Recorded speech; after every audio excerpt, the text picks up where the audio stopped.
Hello cat herm hi.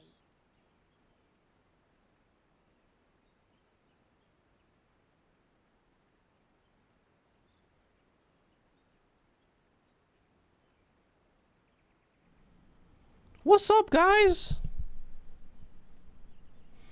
How's it going? Happy Monday. What up? Etc. Hope you're having a great day. It's time for your boy to catch up on what I missed in Final Fantasy Land. I feel like I missed like a whole month of my life because of the balloon SMP. I was only able to log on to do static raids, but I haven't been able to like keep up with like live letter shit. So day before the patch, cutting it a little close. But today I think we're gonna just mess around, do some dailies or something, hang out, catch up on the patch notes. And by catch up on the patch notes, I mean watch the Mr. Happy recap video while I do other things in game. Because my ass is not gonna read through all that shit. But you know who will? Mr. Happy will.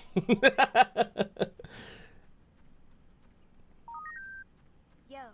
Hello, everybody. Hello, hello. Mel Gooey, welcome back. Thanks for the 70 months. Appreciate you. Copycat Guy, welcome back. Fig Tree, welcome back. Boosh, welcome back. Thanks for resubs, guys. What's up? Hey, Harry Circler, how you doing?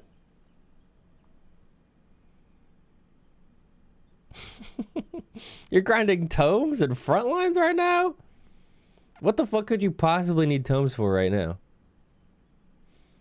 Unless you're like really late getting your fucking bis for whatever reason. Oh, Moogle event. Moogle tomes. Oh, fuck. Shit, that might be me. I didn't even know there was one.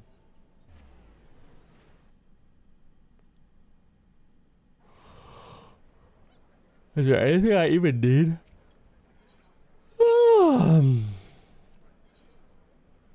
Donut earring, Great Serpent of Ringa.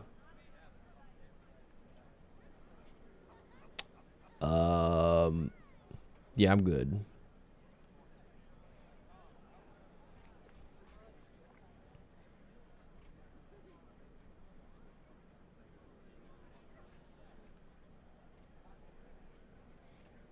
Oh, there's one thing I could possibly need from this, and that's the Taoist Moogle, but I don't think it's here. Yeah, I'm good. Yep, don't care.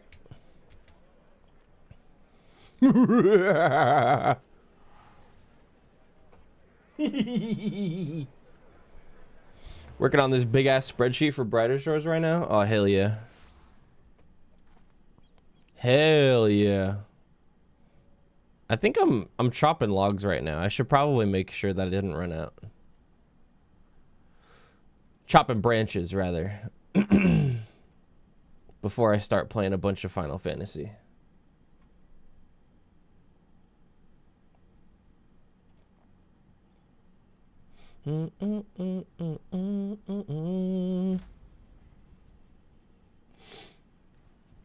Guys, I watched Titanic last night for the first time ever.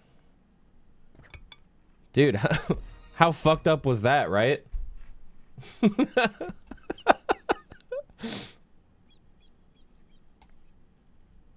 Like, what the hell?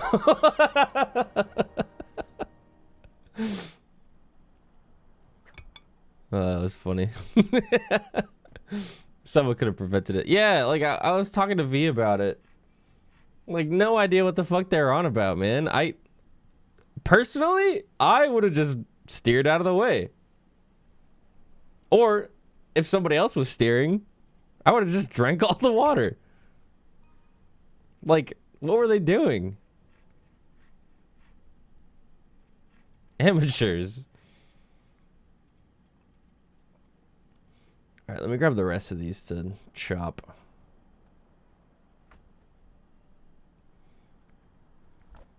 Just call in Soma. Have Soma fucking drain the ocean. I should go sell these real quick. I know we're actually playing Final Fantasy today. I know, but I need to set up my little AFK chores. Dude, look at my progress, by the way. Level 243. I'm on the last quest of the third area. And I need to get mining of level 20, third area level of 65, and a total level of 252, which I'm very close to all those.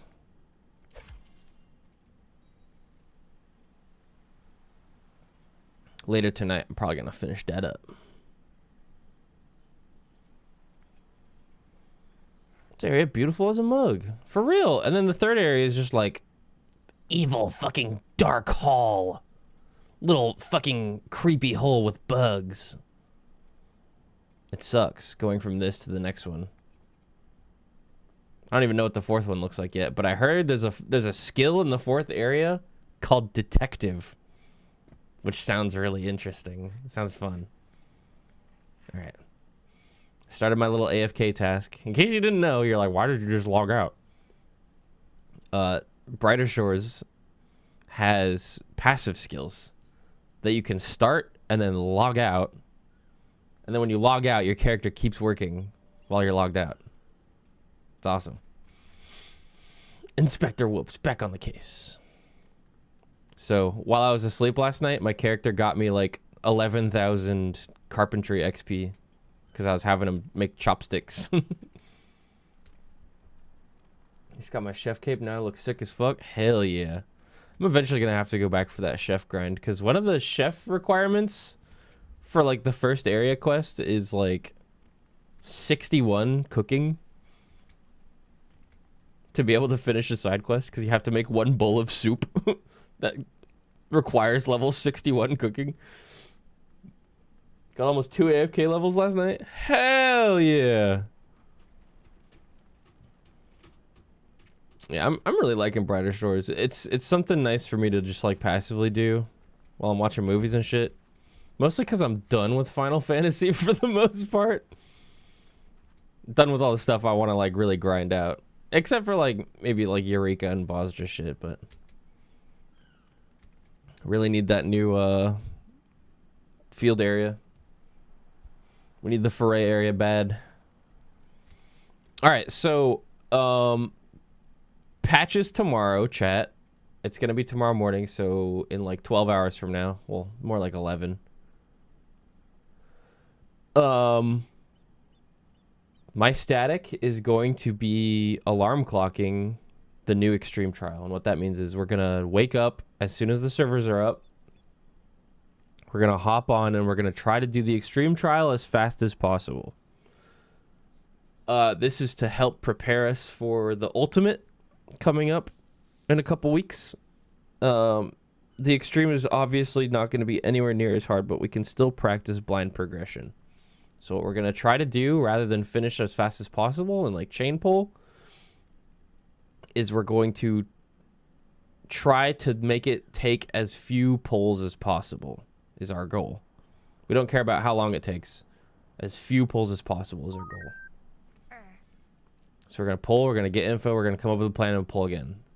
And we're going to try to clear it in like less than 5 pulls is what I'm thinking. Which I think is very doable. So if you're going to be up at 2, 3 a.m. tomorrow, that's what we're going to be doing. And then after that, whenever we're done, this is when I wish I knew exactly what was coming in the patch. It should be story, dungeon, and then new alliance raid. Right? Lom, thanks for the resub. I am not doing the chaotic static. That shit's coming out on fucking Christmas Eve. Oh, dude, you know what else we need to watch today? Today's the perfect day to do this.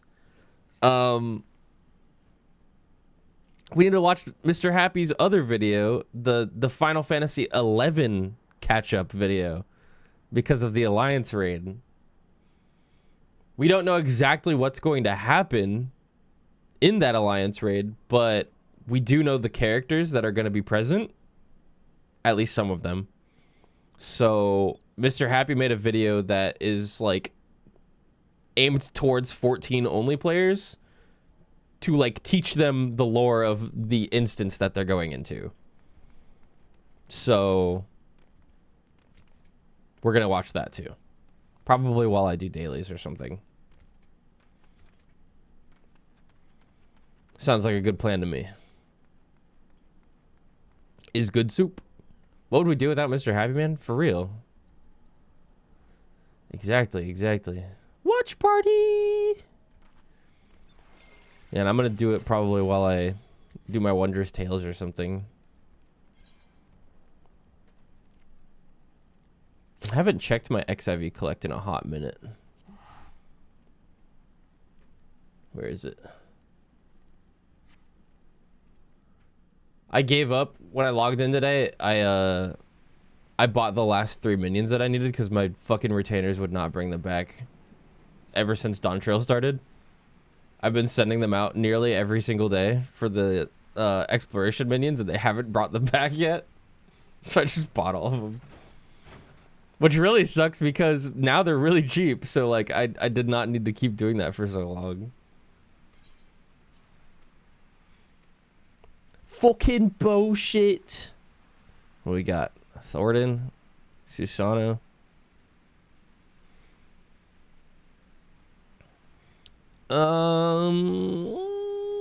I can probably solo Midas the fastest here. I just want the XP for Astrologian. It's fucking minging. Sublin.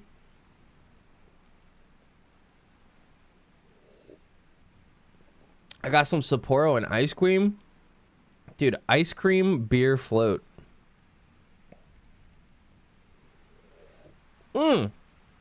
Thanks for reminding me. I needed to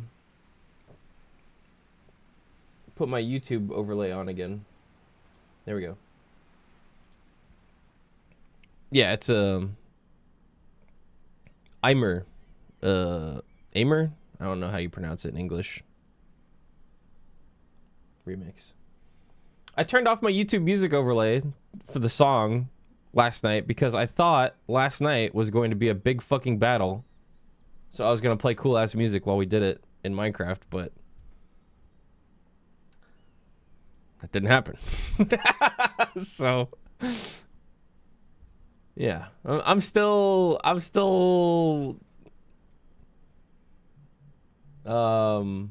contemplating the events of last night.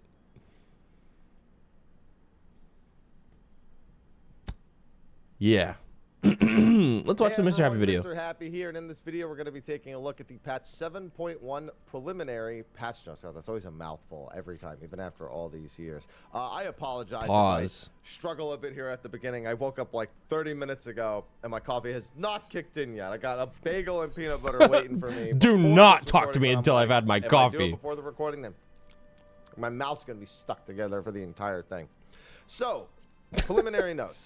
These ones are always a little bit so-so, only because we don't have job balance stuff in preliminary notes. You know, everybody always looks for it, but everybody always forgets. Like, oh, wait, are these the ones where we get it? No, yeah, these are the ones where we don't get any of the job changes. So this is going to have... They just hasn't started until I've had my coffee. Random surprises and kind of just the meat and potatoes. He's obviously welcome back. Main 7.1 patch. I don't know if... I heard the Moogle event ends tonight, yeah. I don't really do that stuff, though. Warning right here, you know, additional unless the Taoist minion is available. Deliveries, I need that further one. Hildebrand, Cloud of Darkness, Chaotic, and additional... Oh, there's Hildebrand shit coming? Oh, 1.5. Or 0.15. So, we knew that. Watching Mekimeki as well, so... Ultimate's 7.11. Hildebrand 7.15. Cloud of Darkness 7.15. Additional roll quest 7.16. There's your reminder right here of when everything else is. I feel like people miss this. People often go, wait, when is that thing? It says it right here at the start of the patch notes. Stop scrolling. But Mr. Happy, I don't want to read. All right, let's get started, however. starting with quest, new main scenario. These are just going to be New the images from MSQ. the I special saw site, pictures as well of as the starting point, which is at Bal Waruk in Tuliyollal. Solution 9. That's not where I'll be starting. I'll be starting at the Wandering Minstrel. I know that for a fact. Hey, me And too. I wonder what Mr. Happy's doing at the Wandering Minstrel on patch up. then a slew of question marks. When a new main scenario quest is available in the vicinity, its position will now be indicated on the mini-map. That's kind of nice because sometimes there's quests where you're not immediately given the next quest, or it's like an NPC over. And I've seen people like forget to pick up the main scenario quest and be like, wait, where is it? So it's kind of nice just to have this in case you ever forgot it at any point. As long as it's in the vicinity. It also means when people log back in, you can realistically take the logical stance of, oh, I'm in Dawntrail. Where's the MSQ going to start? Probably Tuliyollal. And then you can find it without having to look at the patch notes. So logical and Chronicles of New Era, awesome. we have Echoes of Vanadil. Of course, we have another shot of Juno as well. Hey! So she isn't. So, I need to watch that catch-up video for 11 because I have no idea who the fuck that is. Am I the only one? what if people have. They did this on purpose. Okay. So. No fucking clue. People have been saying that she's probably in a combat mode when she's got her giant fists and her other outfit and The everything. what? So I've been subscribing to that theory as well. I know that's from just like a Grand combat Blue? mode Oh, just to shit. make sense in Final Fantasy 11, she doesn't have anything like that. She just literally is, girl in this bliand with her bare hands. Like that's all she is. And it looks like they are going to be going with Biohazard, welcome back. With Yeah, the me too. original model. Tomorrow morning is going to be really Even though fun. we've never seen her. Here comes the giant fist. Artwork has had her original model. This is her with her OG model, and it looks great. So I'm looking forward to having Prish around. I'm really excited to see what they'll do with her because she is a very rambunctious type. Rambunctious. So I expect that even outside of her combat mode, she'll be, a silly, little punchy while she's looking like this. It's going to be starting at the Hubigu Messenger in excuse me. So another Tuliyollal quest, nice and easy. And then, oh yeah, that's right, dude. I already forgot about the Pandemonium epilogue. Still think that this is going to have to do with what's it called? The heart. Hey, Peachy, thanks for the sub. And Unknown Alvi. Because I don't see any other reason why. Like, I don't think we should have ever given them that rock in the first place. I don't know why we would have ever left them with it in the first place. So, I would like to collect that, please, from the affable researcher. Affable researcher probably take us to the rest of it in Old Charlian. So, yeah, dude, I'm actually looking forward to having an epilogue. Yeah, now that I kind of think about it, the Pandemonium stuff kind of did, like... It wasn't, like, a satisfying ending, if I remember correctly. It was kind of just like, oh, I wonder what happened. I need to go back and watch that before tomorrow, then. Pandemonium right now. Although It's in my video. We could go watch that together. Like previous expansion. So, Hardest Sabik is going to be, hopefully... handled, or they're setting up for something else. You never know. No. Pelu Pelu Allied Society. Looking forward to getting this as a reward because we already know it's literally on the Kalihi? The dance is going to be a reward. Pelu Pelu Base of Operations has been at the dock. Is it on the top? Wait. We also couldn't get an orchestration roll for the area. They're That's putting probably it going to be over the reward from that quest then. Yeah. So I thought for some reason that this was over here. Like when I saw this, I forgot there's also this. Oh, are they section adding there. a You can tell how new little I went Aetherite? into this map to the east? Oh, shit! I shit. was originally looking here, and then I saw the circle bit here. Yeah, I forgot that that's what that came from. Because I've been there like. I've been on that side of the map like once. Yeah, I've never been over there. That there was even like the docks over on the side, which makes sense because that's how you end up going into the dungeon, if I recall. Well, no, actually, you go through the dungeon back in town. But you go, like, I guess you technically go through that river that's right there, and then you go to where the dungeon area is. So, yeah. Okay. I was wondering where that was. Yeah, because I saw this picture, and Now put another thought one this in was the top of the Urkopacha. waterfall for Bro. some reason. Final Fantasy Because players that's when they just- have I to don't know, I just fucking looked walk. out to the side here and thought It's that's what me. that was. I'm Final Fantasy Allied players. Society, yeah, and then the rest of this Man, is just, are fucking comprised of main quests, which start Omega Weave of Hell, no GCDs. Issues, yeah. So that's going to start the Blue Garb to Pelu in, once again, Tuliyollal. And gonna have a handful of quests. Looking forward. They said this one would be lighthearted, which I think is more so the vibe we were expecting. I love the Dawntrail Pelu Pelus. in general. Quest syncing, just another thing that I'm we've had excited for to a few interact with them expansions again. now. The Mob quests blew all my sync to goat. your level, the currency itself from doing the daily quest, which you'll spend on the vendor. Let's see. The option to hide players will no longer hide friends by default. Okay. When hiding nearby players, when the hide nearby players are close to quest NPC setting is enabled, interacting with non-quest NPCs or objects will no longer cause the players to reappear.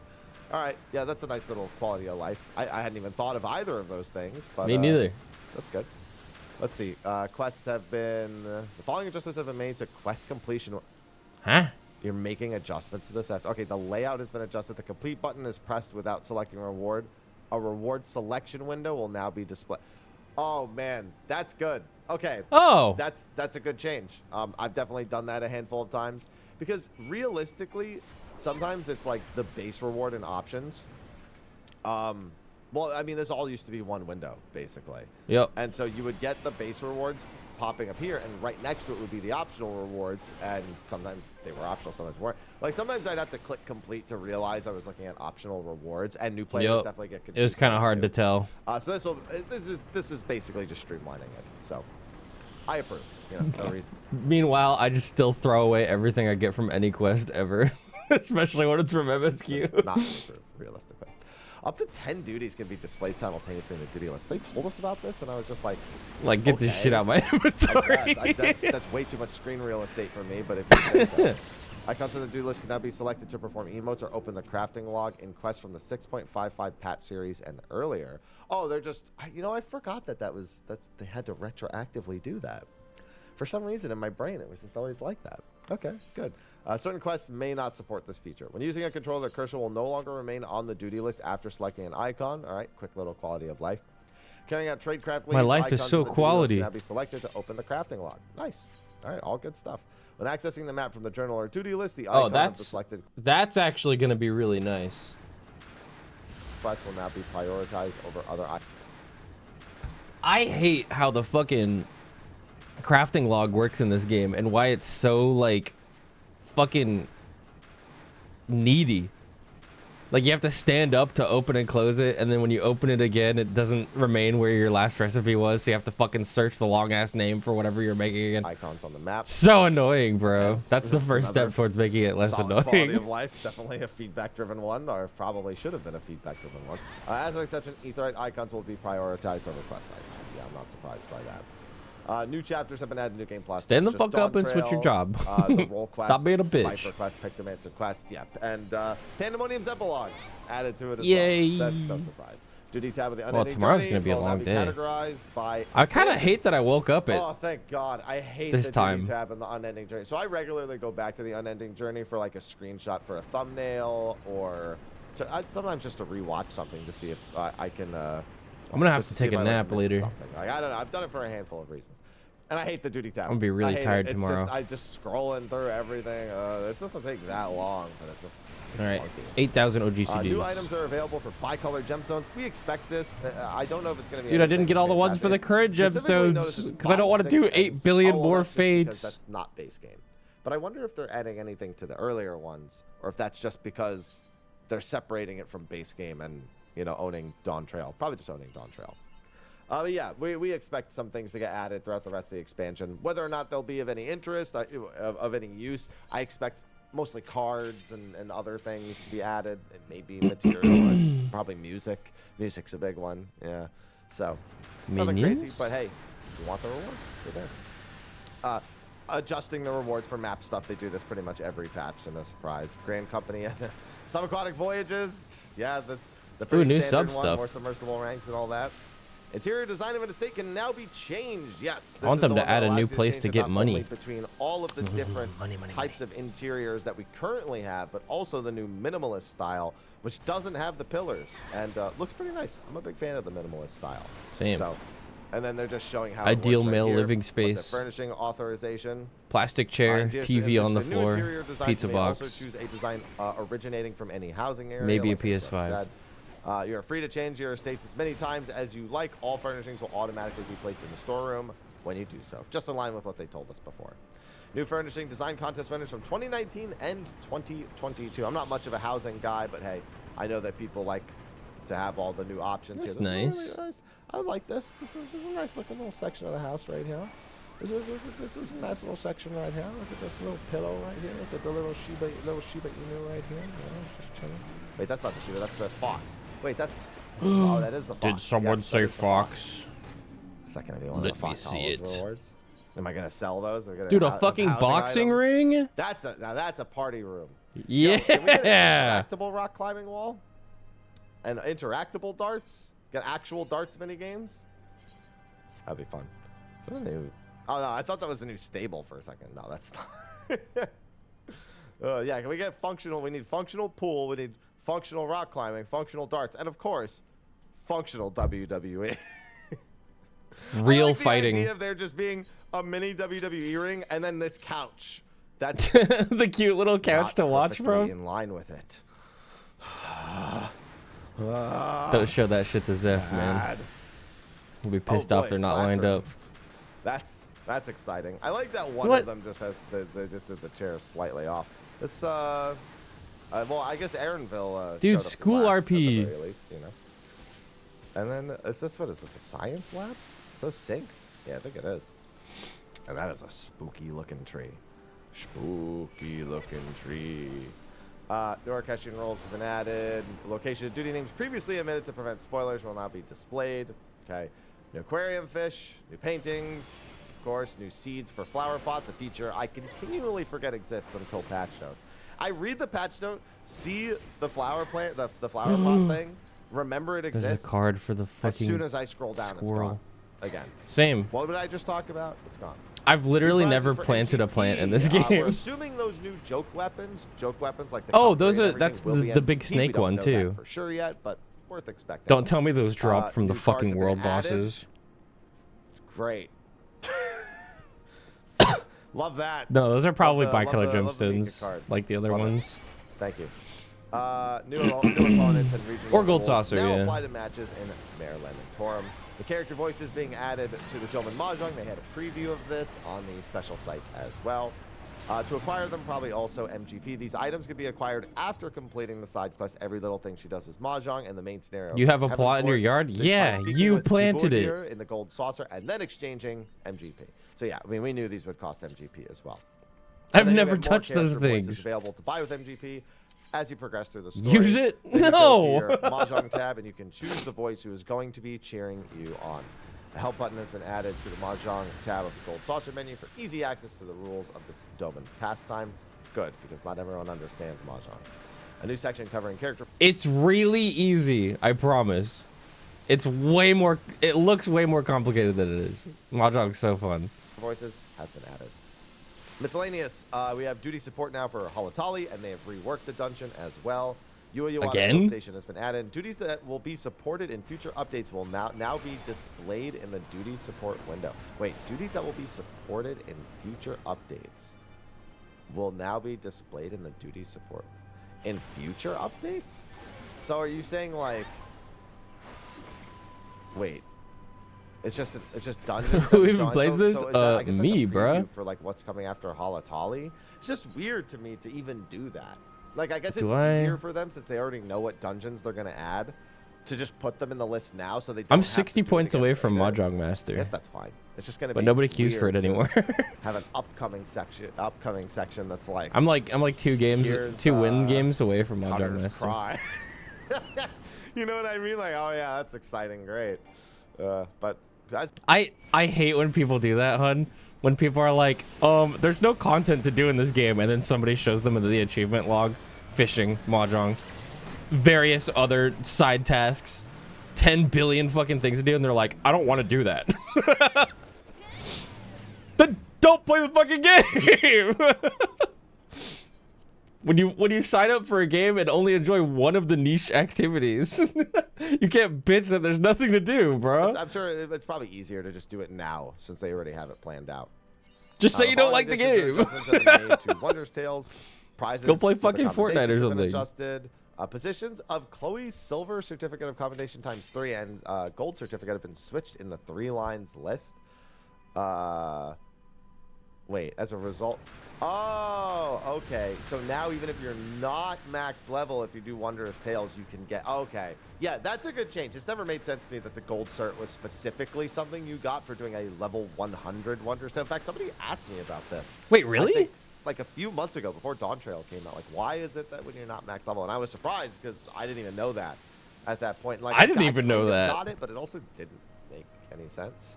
So yeah, 60 to 99 can now also get a gold cert. Following duties have been added. You know, of course, M1 and M2 is one category. Someone in my FC got 3 lines and couldn't get a gold cert. I would have been so fucking mad, bro. Together as a series, yeah. But see, yeah, they're literally like undoing it. See, I guess it's like a retroactive thing because now Asphodelos, Abyssos, and Anabasios are now their own categories of 1st through 4th, 5th through 8th, and 9th through 12th. I don't even understand. This to me seems like a waste. You should just make this 1 through 4 when you introduce it. The scream I would have scrum. Following changes have been made to objectives that require completion of dungeons of specific level ranges. Oh, thank Christ. Oh, my God. Thank you. Oh. This is... I hated having so many different level ranges here. Yeah. So many different level ranges. Yep. It was so weird to have the multiples of 10 be separated from all the other ones, I'm not going to lie. Thank you, God. Almost makes me want to do Wondrous Tales. Not really, but you know. Following additions and adjustments have been made to the Fox Hollows. It's now Byakko. You know, I should have seen this coming. They've pretty much done this. Wait, Unreals are back? All the new inclusions. I mean, our very first Yay. Unreal mount was a horse of the exact same kind, pretty much. But really, like, I don't know, dude. I don't like when they do the extreme trial mount reskins for Unreal. Like, it makes total sense, but like, I don't like it because it's just like it's so easy to get mounts that look very similar to it. Like you could go solo Byakko if you're like a tank. You could solo. I was gonna say if you're a tank. And even he's gonna be doable soon, probably in 7.2 by like a really high one DPS is job like Pictomancer. Byakko? Well, I guess we'll have to see after the job changes, but you never know. But still, like yeah, This one. I don't care for this. People will still buy it for their collection. I'll still sell it. But I bet the other older mounts that are unique. This one looks way cooler. So I've got my leaves tucked away. I'm good. Oh yeah, great. Oh my God, you can record 4 whole duties now. Oh my God. And whoa, Thalia duty is record. still one of them. Why is it Thalia? What? So wait. Why is it Thalia still? Warcore Lador still. No more Zoral Ja. We don't like that guy anymore. But now it's Interface and M4S. I'm sad every patch. I'm so sad. So odd. And no, Susano Normal is soloable. Susano Extreme is close to being soloable. You gotta remember, we're talking extreme. Nobody cares about normal mode solos. It's always about extreme mode solos. Yeah. Show on map subcommand has been added to the sightseeing log to allow players to review the locations. That's smart. That's smart. That's very smart. Hairstyle inspired by the design contest for 2023. I'd like to remind everyone of this. If you haven't seen somehow, the concept for this hairstyle did not look like this. It was a really cool looking hairstyle, and then they put it in the game. They were like, yeah, let's do it. And then there's just like, just looks so bad. They fucked it so bad. I don't have the esthetician unlocked. So, hairstyles are tough sell for me. I've never seen Mr. Happy wear a glamour other than a frog head. New hairstyle options added for Vieira. That's fine. Fine. New hairstyle options added for Rothgar. That's fine. Oh, that hairstyle looks good. That's fine. New emotes have been added. Shaker emote. Nice. Nice. Sly's been asking for the shaker emote for That's a cool while emote. now. Yep. So that's gonna be his highlight. I already know that's his highlight for State of the Realm today. Only the following emotes can be used while sitting on the ground. Oh, wow, they added a whole lot of emotes for sitting. Really, I mean, this is nice for screenshots and everything in general, but for role players especially, being able to sit and express themselves is definitely a big up. So that's big cool. ups. Sitting down and being able to fist bump and toast. That's good. That's good. Motion of the following emote has been adjusted when sitting on the ground. Only your character's upper body will move. Greetings. Sitting on the ground. Thumbs up. Oh, man. Job HUD explanations for Black Mage and Viper have been updated. Well, I'd assume that's an important detail about the job changes they haven't told us about. Did they ever update the job gauge after the Viper change? I don't remember them doing that, but also I don't think I paid attention. They probably did. Maybe they just think it could be done more clearly. Viper, we know. Viper probably. Viper's gonna get buffed then, if that's the case. They did not. It's completely useless. I don't have Viper unlocked, so I can't check. What's the new buffs called? It's like Honed Steel and Honed Fang or something like that. Probably didn't see any changes. Viper's description was just bad to True. begin with. But why Black Mages? I never felt like Black Mages needed something different. Because we know Black Mage has 2 ley lines now, and we know that they have...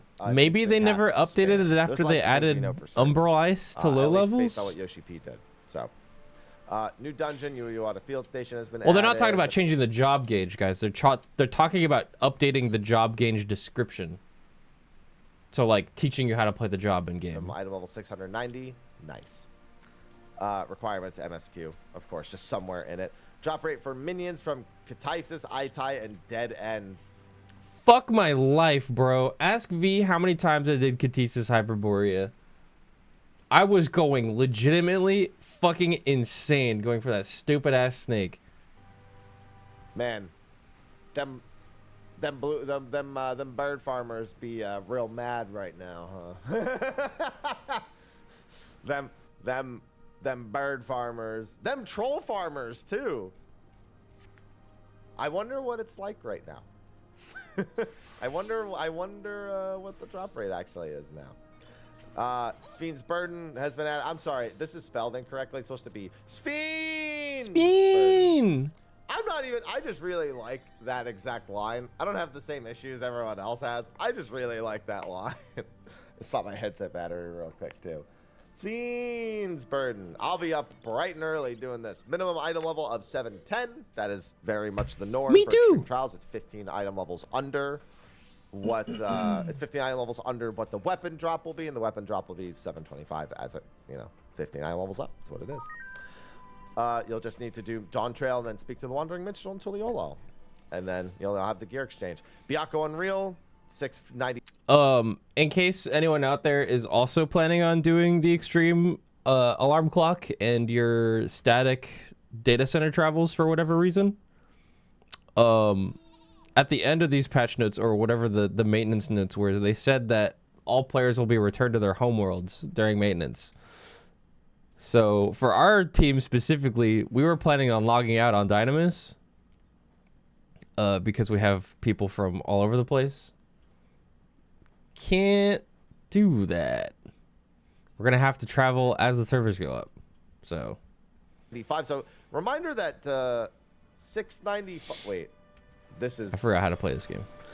I understand that this is just a typo. This is supposed to be the item level restriction, not item level requirement. It's just funny.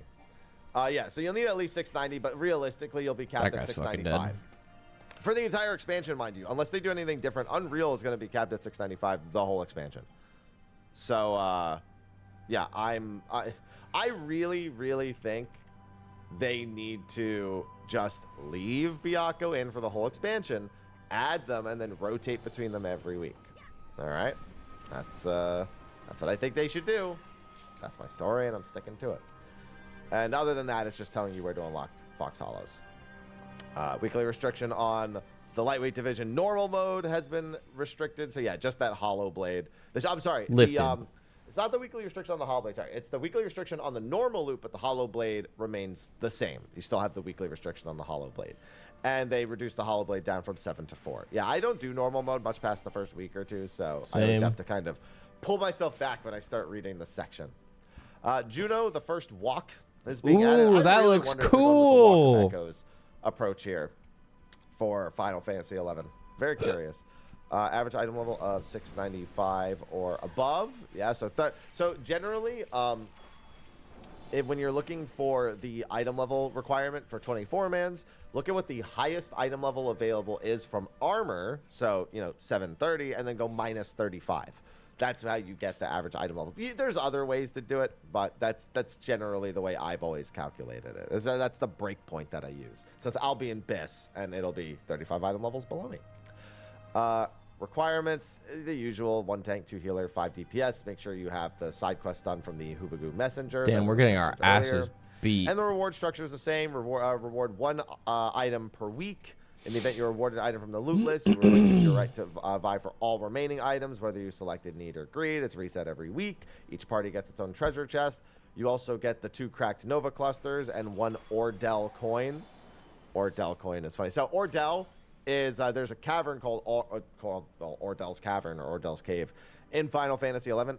It's an interesting bit to use that for a coin here. It's a fairly lore-rich cavern, but it's more well known for a lot of botting and some very valuable items for some big name quests. The Brown Belt quest for Monk, as well as the Stroper Chime, which was the big thing that was botted down there for ages and ages. There's a few other things in there, but those are like the big ticket lore things that happen there. So very weird to use it for that. Let's see. Orchestrion rolls, tattered music sheet. Found in treasure chest can be Square exchanged being with the tone deaf? peculiar goblin No. for a special Orchestrion roll related. Oh, so you just get interesting. So you just bring the tattered sheet music and then exchange it for the different music. So I guess there's so many. So I'm predicting there's like 7 different songs. They could also be doing Ordell Bronze pieces, which is a Dynamis thing, and there are Tattered Dynamis mobs sheet in there music. too as well.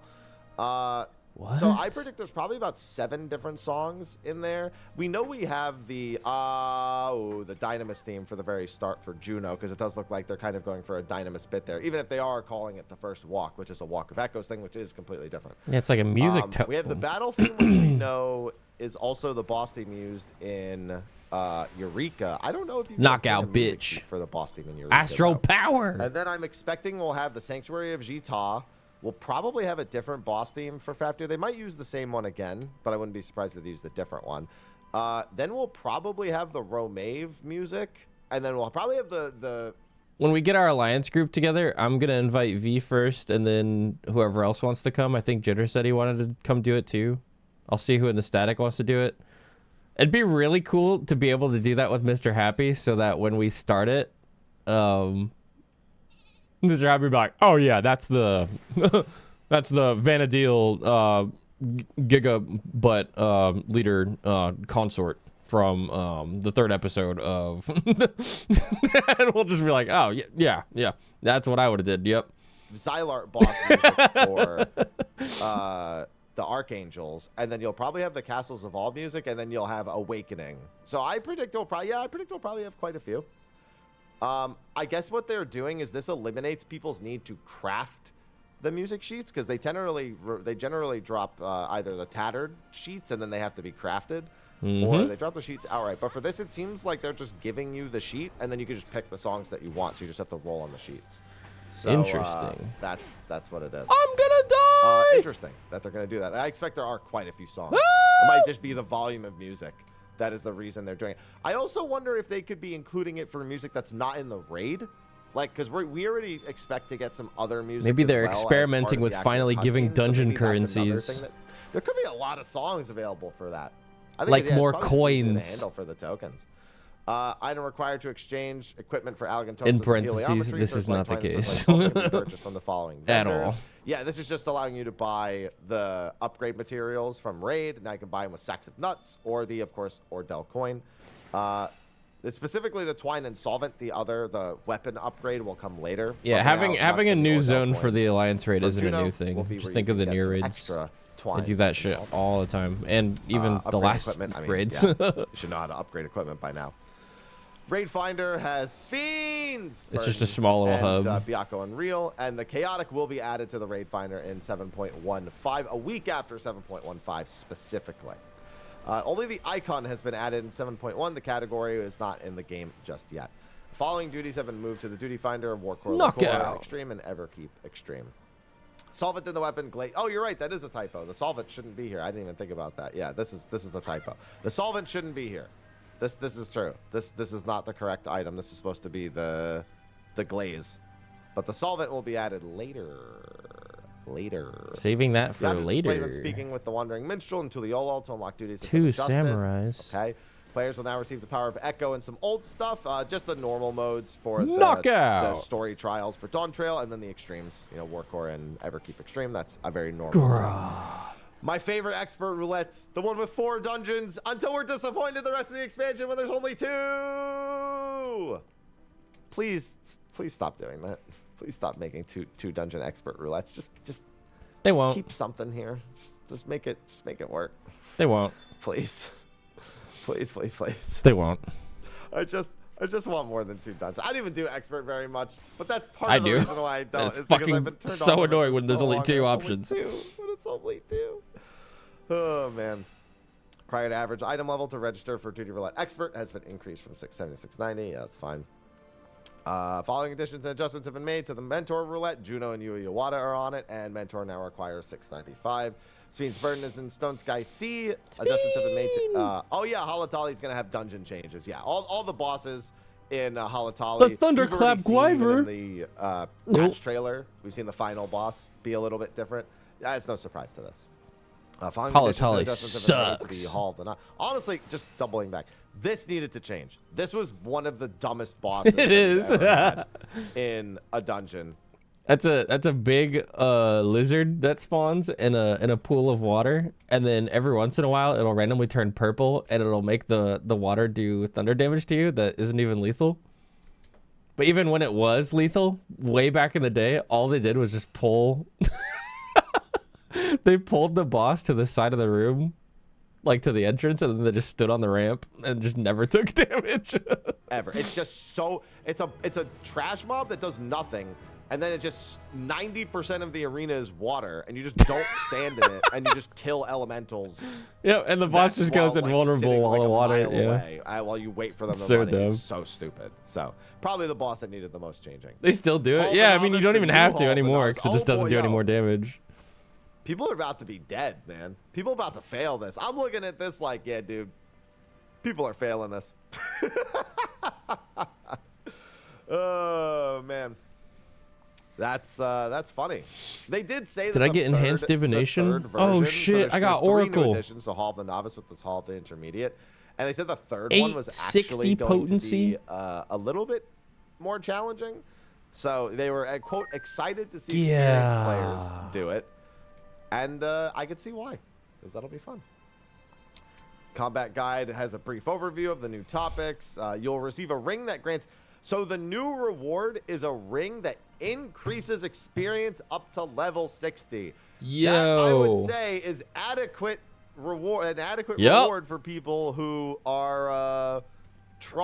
they're like, oh, what do we do to incentivize people? Give them a new EXP ring. So I'd like to point something out. That means that if you have both the rings from the original Hall of the Novice up to, I think it's 30 or 35. I think it's 30. Yeah, up to 30, technically 31. I know someone's going to hit me with the actually it works at level 30. I know, I'm the one who tells people that all. There's always that fucking guy. And then this one, up to level 60, that means 1 to 30. And half the time it's one of you guys. And then 30 to 60, obviously a bonus. But 1 to 30 is going to be cracked now with an extra ring. So really solid. I'll make sure to make a video about that and tell everyone, get this new EXP boosting ring up to 60. Bah. Yeah, and then Beastmaster XP. There we go. That's it. Yeah, that Frio trial buff is feeling dope. Beatmaster. This is just telling you how to undergo the training exercises after completing the main scenario quest, Heart of Fire, at level 49. and then access them via the Hall of the Novice menu, and it just shows you that there's the new tactical training exercises. Hello, who was the guy in the video? That's me. The timing with which certain PvP actions effects trigger have been changed. This is the hit detection change that they told us about, so it'll be on the physical hit and not on the activation of the skill. Series 7, I'm still so wild that this is the armor set that they chose for PvP. They're really going. You know, actually, really the weird thing is the gameplay in the background and the voice you're hearing right now is actually pre-recorded, and that video right there is the live stream. They're gonna go ham with gear sets like this the entire expansion. I have a feeling, not necessarily for PvP, but for like the game as a whole. 7.1 to 7.2 series, yeah. Pretty much the same as the series have ever been. Actions effects trigger have been changed. This is the hit PvP gear that they told us about. So it'll be on the physical hit and not on the activation. Wait, did I finish season 6? Series 7, I'm still so wild that this is the armor set that they chose for PvP. Oh. They're really going. Hey, I did. They're really going deep into the Solution 9 gear sets. They want to make sure we can be fully Solution 9'd out, because this is they're gonna go ham with gear sets like this the entire expansion. I have a feeling, not necessarily for PvP, but for like, good thing I checked. The game as a whole. I still would have been able to claim it tomorrow, 7.1 but to 7.2 series, yeah, pretty much the same as the series have ever been. I had no idea I was done. Reward screen. Remember when you said that you were not going to use FOMO to encourage these, and you're going to eventually include past sets? Yeah, we would like a little bit of a comment on that, because yeah, because I'm still missing my fucking Ruby and my Emerald minions because they got fucking deleted. What's up with that, Square? Eventually means fucking eventually, and I feel like eventually Square Enix when they fucking lie. Time limit for overtime in Crystalline Conflict is now only 10 minutes. How often does overtime hit 15 minutes? I mean, I have seen some 11 and 12 minute matches, so I guess I've seen some 10 really minutes makes fucking a lot more long sense, 'cause matches. it's actually closer to the time limit. Dude, a 30-minute Crystalline Conflict match, that's toxic. All right. Victory requirements for overtime have been changed. That's very important. The team with greater progress score at the end of overtime will be declared the winner. If both teams have equal progress scores, victory will be awarded to the team that moved the tactical crystal closest to the goal point. If both teams have equal progress scores and the tactical crystal remains at the center of the field, the match will end in a draw. Wait, so you're telling me that overtime can no longer end at the end of overtime? I think they're. I mean, I wonder if this. Both teams have equal progress scores. Is it implying that overtime is always 10 minutes? I feel like I'm misreading this, because it says at the end of overtime declared the winner and then adds description. Unless it's like another condition. Interesting. I think this is only if it reaches 10 minutes. Because that would be nuts to have it the whole time. Both teams have, if both teams have equal progress score, team with the greater progress score at the end of overtime. Yeah, I think it's just adding a victory condition for the end of overtime. Victory will be awarded to the team that moves the tactical crystal. Yeah, because this all reads as just stuff that deals with the end of overtime. But I'd hope you could still win it the old-fashioned way, because a full 10 minute of overtime would be insane. So, yeah. Once overtime has exceeded 5 minutes, the delay until rejoining combat has been increased from 1 to 3 seconds. They're really trying to make it not last an entire 10 minutes, huh? Okay. A system message will now be displayed when delay time increases. That's good. KO counter. Check this out.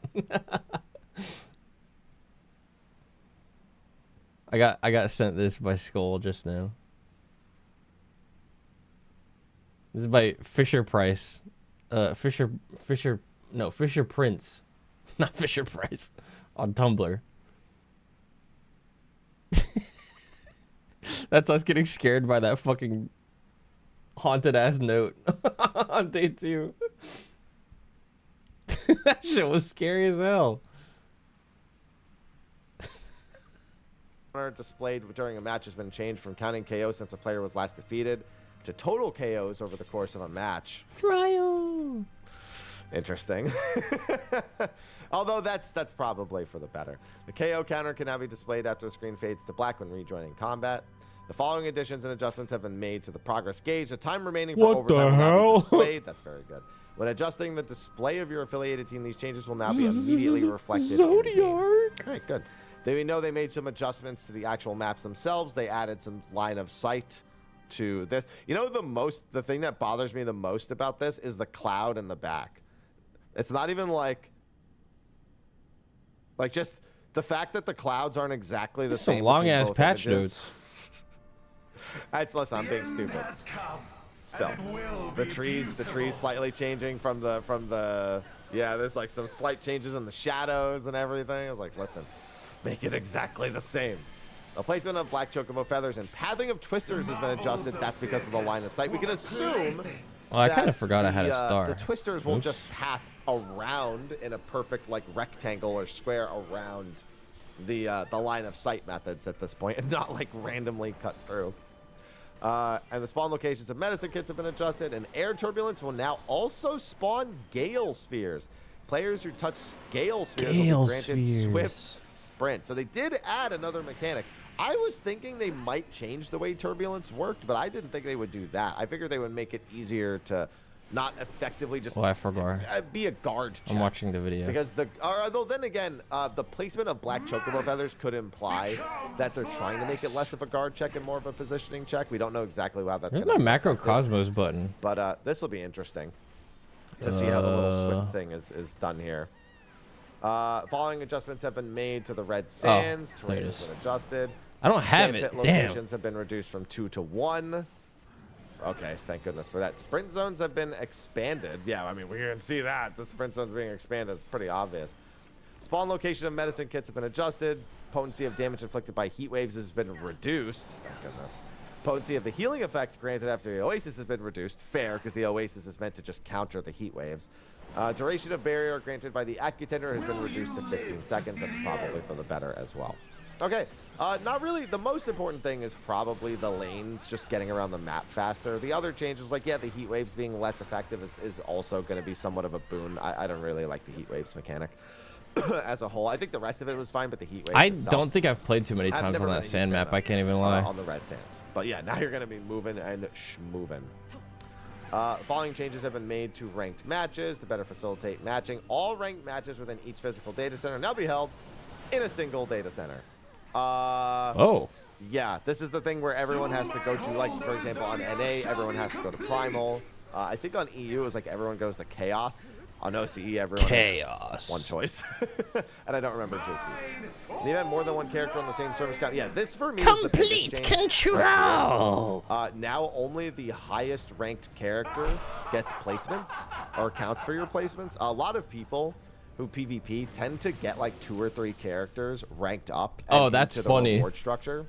And that means that out of what was previously the 100, technically the same person just has multiple rewards across. Win traders, BTFO. Across their account. And it's just like, I'd rather that not be something that was possible. I'd rather just take the highest rank. So that's a change. That People would win trade so they can get as many accounts as they could on the top 100. Japan, North America, and Europe, but Oceania is still only. They're probably still going to do it, but using the one less reason to, at least. Different home world within the same physical data center, character tiers, risers, and rising stars will no longer be reset. Yes, kind of. Oh, I forgot it fucking locks you. Man, come on. It'd be really toxic if, with this new system, they then also got rid of your 666 viewers, please note guys. This data will be reset when changing to a home world within another physical data center. Yeah, I mean, I still think that that's kind of lame. I feel like, will they fix this? I don't think so. I think they'd sooner want the cross data center queue, meaning that like you could be on Ether and on Primal and queuing, and you'll all be queued into the same pool. We know they're working on that. In fact, they even said that they understand that this way of doing it is not the best way, that they should just have everyone queue in from their own data center, and that they are working on that technology now, and when they have it, we will have more news. The pre-season will end and Season 12 will begin, of course, and then this is the logical data center for Season 12. Following additions and adjustments have been made to Quick Chat, Guard, and Purify. Oh, well, that's actually pretty good. Guard, Purify. I actually like these. Good match. That's funny. So good match is the toxic. It's one of the way that one of the toxic spams people do. whenever you're like losing or like good match, good match, good match, good match. Like it's basically to just tell your allies they suck. So my funny. team is shit. So that's funny. They can only use it at the end of a match now. Let's be honest, people just spam something else. True. Just saying. But good match in particular, yeah, I get why it's there. Following adjustments have been made to the Hidden Gorge. All right. They did say we were going to be making adjustments to the PvP arenas, so I'm curious to see this. Following adjustments have been made. The fill rate of the limit gauge upon KOing an opponent has been reduced, so less limit gauge. Fill rate after an assist has been increased. Oh. So assists are now going to be very... So keep in mind, I think that I don't know if that equals them out, because I don't know the exact values, but all it's doing is just making it so that the limit gauge is less snowbally in Hidden Gorge. I don't understand why that needs to happen, but sure. They also increase the HP of all of the PvEVP elements. Don't care for that. I don't really care for the PvEVP elements of Hidden Gorge as it is. Following adjustments have been made to the Machina HP and actions. HP has been increased by 50,000. I don't think I've ever played more than one game of Hidden Gorge. Threatening now. And hopefully that doesn't cancel. A little stronger on players, but a decent bit stronger when attacking other War Machina. So just adding a little bit more gave me an extra tender. Guys, stop what you're doing. Machina, specifically for Cruise Chaser, mind you, I should say. Oppressor has 100,000 more health as well, and Brute Justice has 75,000 more health. Flamethrower's a little faster, and Mega Beam hits a decent bit harder. That's 20,000 harder. All right. Attacking a player or a War Machina is just 80,000 now. Don't get hit by Mega Beam. Basically, yeah, just adding a lot more power to the Mega Beam here. I wonder what the reason for that is, because like I feel like for me especially, I feel like this is the one change that didn't need to happen. I just don't think I just don't think that part of Hidden Gorge is valuable enough. I still just want Astrologos back, man. I don't want all this extra stuff. I understand for the wind-up Viking and Magus, it's I'm to make it so they have a little hungry. bit more pushing Think about power, that chicken tender. which gives you more onus to get to the tower, which then gives you more My tummy reason to rumbling. have the bots like be as strong as like these buffs make sense in retrospect of having the Magus and the Viking be buffed up. These though I just don't care about. These specifically, I really don't care about adding more HP to, personally. It should make matches faster, yeah.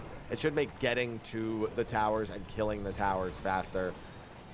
I don't know. I don't know. I just don't care for all the extra elements, the trade and all, and the mercenary and all that. It's just like, eh. That's like, oh, well, actually, though, wait a minute. I just realized something.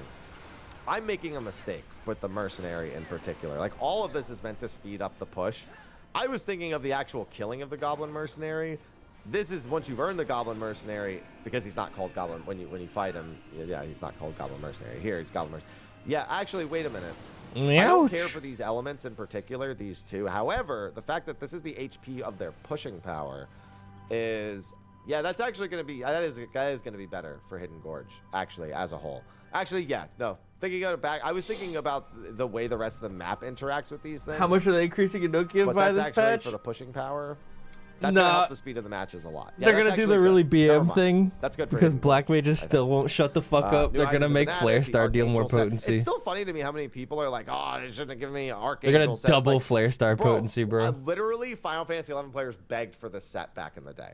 And now that we're not back that set looks fucking now they want cool. The sets they actually had back in the day and not the sets they wanted back in the day. And I'm like, this is pretty on point for something that I would have expected them to add, especially given we already have black some of the outfit. iconic pieces. We have Scorpion Harness, we have Vermilion Cloak, we I have need it. Kieran's Osode. Like, there's some other sets, like Treasures of Otter Gone has like the Homam set. I'm sorry, Homam set is not treasures. That's chains. That's from Omega. So yeah, it's like they want like the Limbus sets. And, I mean, people do want the treasure sets as well. I've seen people wanting Haubergens. Swag shit. And whatnot. It's like, yeah, I mean, that's fine.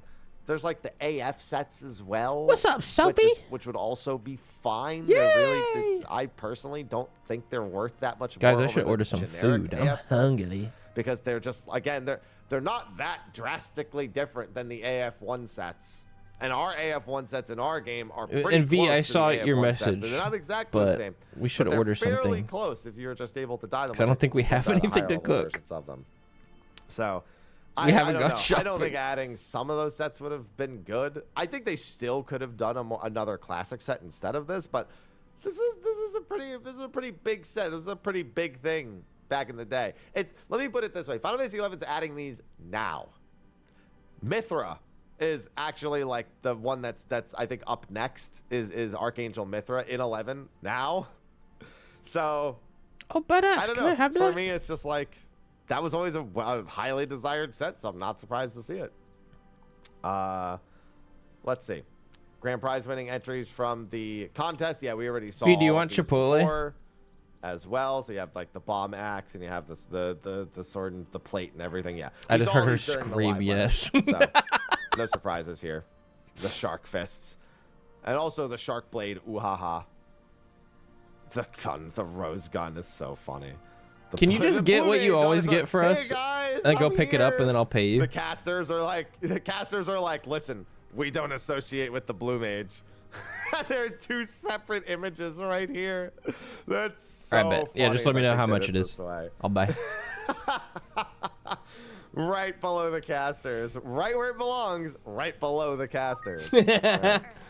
New recipes have been Wait, added. the Oh, that's scarf! A nice looking set. Nice looking winter set right there. Hey, listen, they figure if you're They finally made me a scarf glam, a real scarf glam. Why did nobody fucking tell me? gonna be doing chaotic on Christmas Day, you might as well be warm. I need that shit Right. now. Recipes added will be listed at a later date. Yeah, following items can now be equipped regardless of gender. They've been doing this consistently for several years now. So this is another bunch of Immediately! sets that are now no longer gender locked.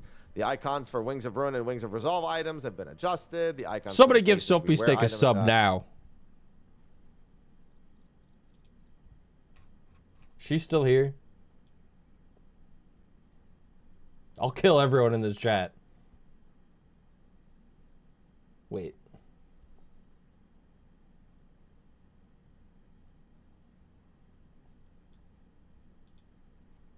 Finally.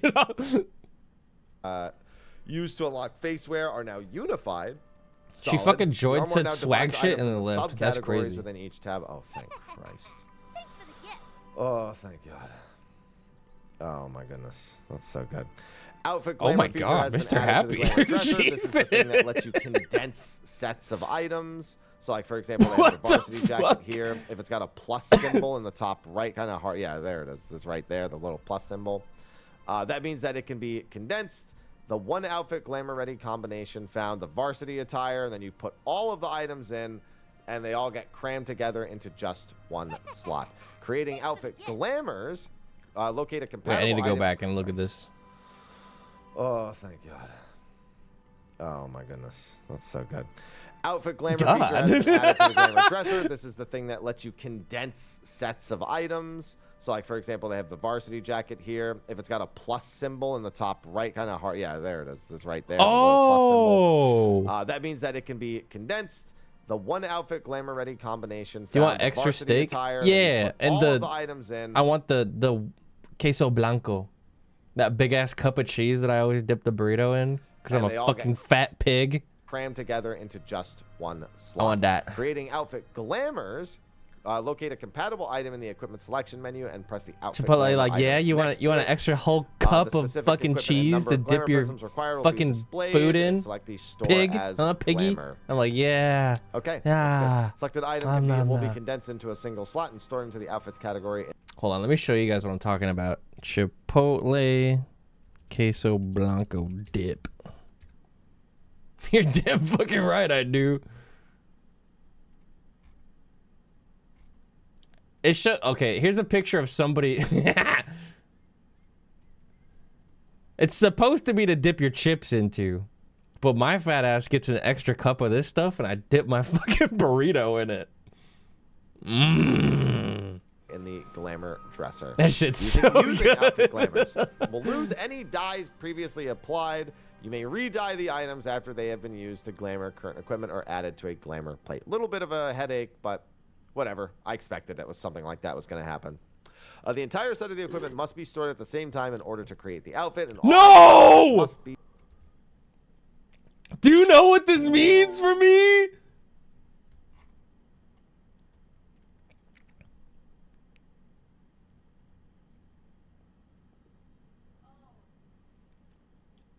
Bro, I have like 100 jet black dyes on my gear. Those cost real money.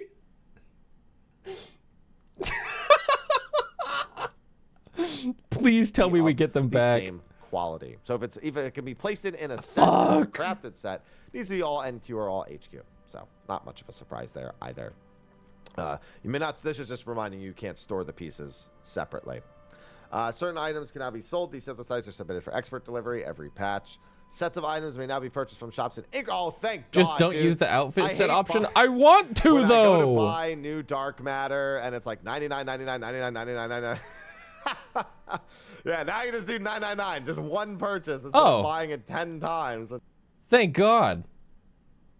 Me when I want to buy a shitload of dark matter. So stupid. Not like it takes much longer, but it's just a minor grievance. Shop menu UI has been unified. Interesting. But crafting actions can now be Oh, honey, can you add on a quesadilla with peppers and chicken and cheese? I want to have that for like my lunch tomorrow midstream. Directly from the calculations window. I like that. Following changes have been made to the crafting log. And sour cream. Filter settings and have been salsa. added to the gathering log, enabling the option of hiding previously gathered items. Oh, so that means that if you're just trying to complete everything in the filters that have been added. Wait. Following changes have been made to the crafting log. Filter settings have been added to the gathering log. Why did? That was That's such a Sophie I get it. It was just steak weird. thing to Like, do. my To show up, brain go swag didn't shit, and then compute for a immediately brief close the second when tab. It's a crafting log into gathering log. Like it broke my brain. Just like, yeah. I'm assuming it's not supposed to say that, but it, like my brain just hurt. I had to read it twice. Effectively, all it's saying is if you've crafted something before, as you can see here, recorded recipes, then you can hide those. I guess that's just in case you want to actually complete one of every recipe. Exalt Society quest is now hidden by default and must be unlocked by progressing Exalt Society quest. Probably a good idea. Order of ingredients for some recipes has been adjusted. Oh yeah, you can upgrade the 710 to 720 stuff by using Tombstone. Chicken. Chicken? Wait, they have smoked brisket? Yeah. I want to try that. Okay. And then green salsa and sour cream. I already added your cheese. I already added your cup of cheese on the side. All right, fine. Sorry, I'm a fucking big ass fat ass. Thanks, honey. Hey, love you. I'm gonna go pick it up in a second. Okay. You get the. She said, "I already added your cheese, you fucking pig." Grade 1 import, and that's just going to cost some. It's just going to cost some. You can change elegant tombstones of aesthetics. That'll of course change in the future, but for now it's aesthetics. And then, yeah, you should be good to go. After acquiring a requisite number of the tokens, you go and trade the equipment. And, well, you trade the equipment. The equipment gives you... Ever keep certificates of grade 1 import. And then the rain is what you purchase. It's a very complicated system. I don't understand. I understand that the reason they don't just make it be a direct upgrade is so you can technically get whatever set. Like, let's say you didn't need your crafted set anymore for your healer because you bought a bunch of gear. And so you wanted to get a 720 set for tank. You could exchange the healer stuff and buy tank stuff. It's still weird to me, though. Still a very convoluted system. All the same. New items have been added to gathering points. I'm getting congested. Tomorrow, after I finish the extreme, I'm going to reward myself with that reheated quesadilla.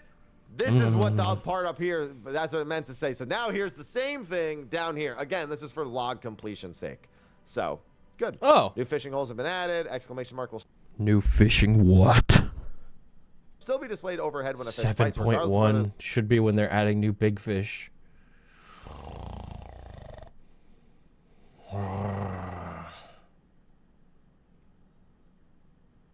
See, look.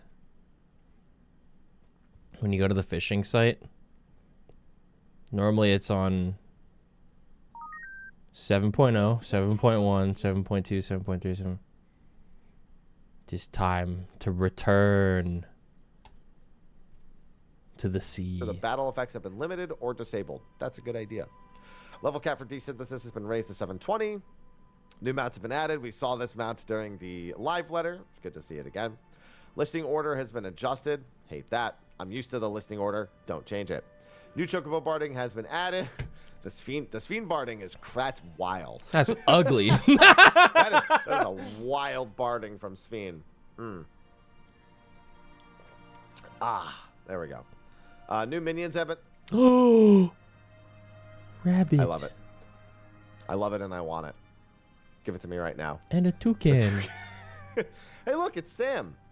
I love this toucan. Mr. Happy's so funny. I like both of these animals. I like both of these animals a lot. Very excited. New fashion accessories, backpack accessory. That's Ooh. good. New face wear has been added.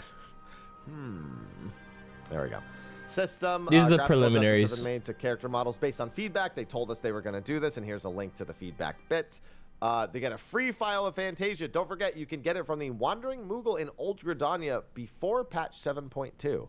So you have about 19 weeks to get that free Fantasia. So make sure you go and. You know what I'm gonna start doing? Hold on. Following adjustments have been made to certain NPCs. Where's my sticky notes? We need to start doing this. They've improved the texture resolution and model quality. 7.1 checklist. So that way tomorrow, when I'm like, what the fuck do I need to do? Because there's so much shit to do, I can remember. Appearance of eyes is now Extreme optimized for trial models environment, texture resolution, on server material up. qualities of gear have been improved, and model texture resolution and material qualities of faces have been improved. MSQ graphical details of the following gear dungeon has been improved. All the Scion, Crystarium gear, Orthodox trap. I like very specific. Alliance raid. Most of this stuff is like in a set, like Scion's pieces, and Charlene's then pieces, and then you just have Orthodox trousers of striking. Scarf glam. Just chilling there. But yeah, Craftable. Prodigy, Scion, yeah, just a bunch of different sets that were in the game that just didn't look as good before. Lens transparency. Check out fish. Has been increased for certain eyewear. Oh yeah, because you can't see your eyes as well. You can see your. I eyes don't care better about the now. Fantasia. I never Fantasia. Transparency. They should. Someone's gonna ask for a slide. What else? I'm already forgetting. What was I excited for? Pop quiz. Effects have been added to the following gear: Koga and Ninja Hakama, Bunny Chief pumps, as well as the augmented Ninja Hakama. Yeah. So, just a good. Yeah, I can guarantee you. Oh, that looks way better. That. Oh no, you know what? That actually is good. For a second, I wasn't looking at their top halves. It better reflects the actual. Oh, we could try to do the Unreal. Basically, is what's happening here.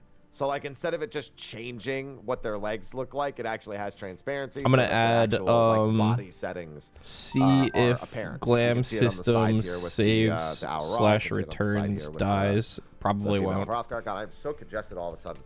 I gotta finish this up and blow my nose. Gonna blow my this. Oh, it's just, I don't know where it's coming from. Start. It's bugging the hell out of me. Pelu. Transparency effects have been Society. increased for some existing gear. Some of the Yorha pieces, Gaia's attire. Number 2, Type B leggings. Transparency, huh? All right. Anyway, moving on. Wait. Wait. Transparency effects. Oh.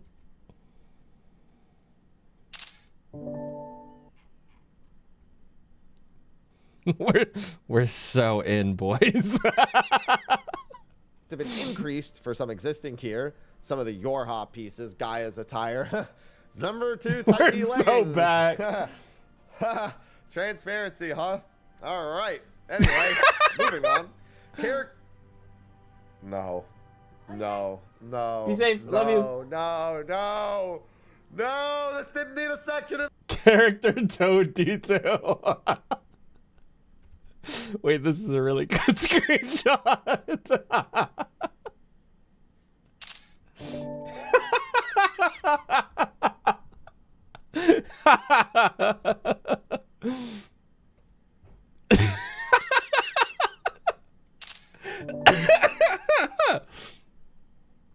The patch notes.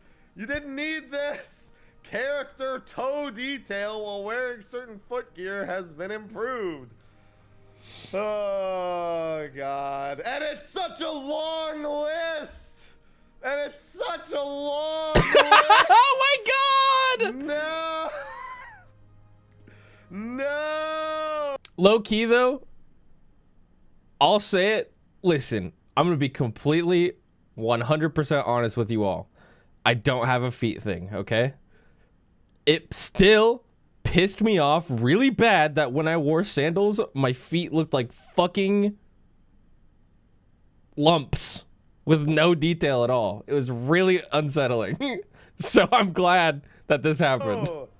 Man, these old feet look. Oh my God! Never mind. What the hell, bro? What are these PlayStation 1 ass toes? What the hell? I never. To be fair, I've never looked at my character's feet. Cap. Look at these. Look. This looks like Spider-Man on the PlayStation 1's type graphics right here. It's this. Yeah, it's a square grape situation. Still, would have loved to have this to never have been in my video, but still, here it is. And moving on. Following conditions and adjustments have been made to the tilt effect. I'm tilted after that last bit. Yeah, I don't know how I feel about your character tilting when they turn, when they run. I mean, it makes sense. There's nothing wrong with it. Like, it's a logical thing, but I guess I've got to see how it's weird.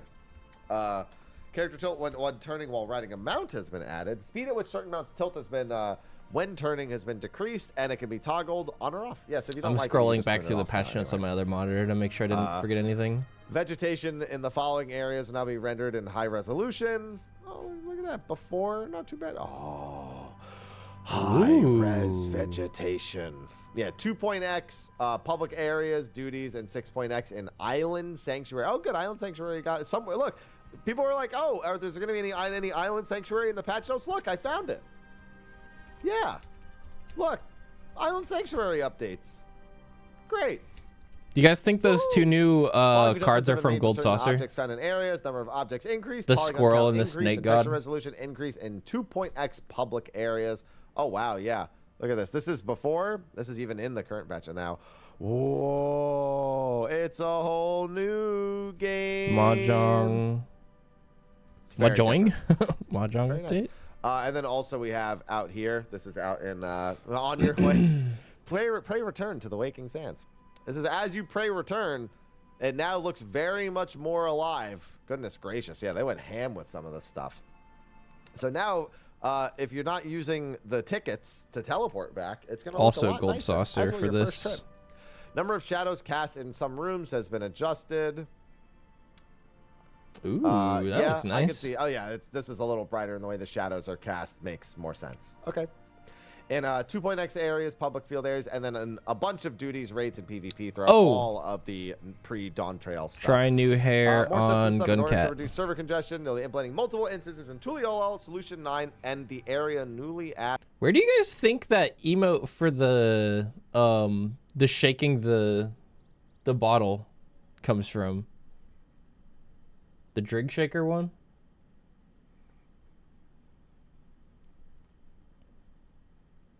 Maps?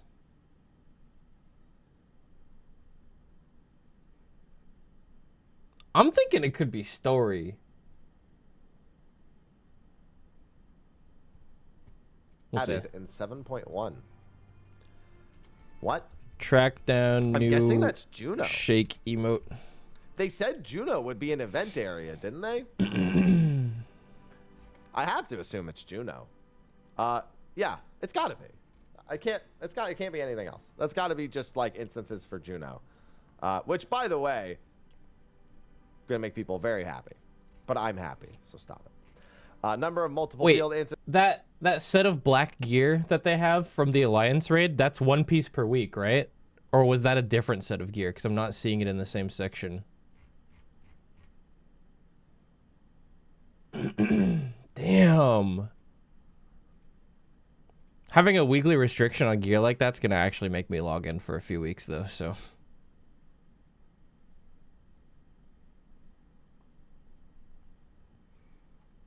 Hope it's fun, because I'm going to want to fucking get it all. You can receive only 1 item per week, Juno, in the event that you are aware whether you really... Upon completing Juno, players also earn a separate reward once per week. 2 cracked Nova clusters and an Ordell coin. And that's only to enhance equipment. Great. Fuck. Oh.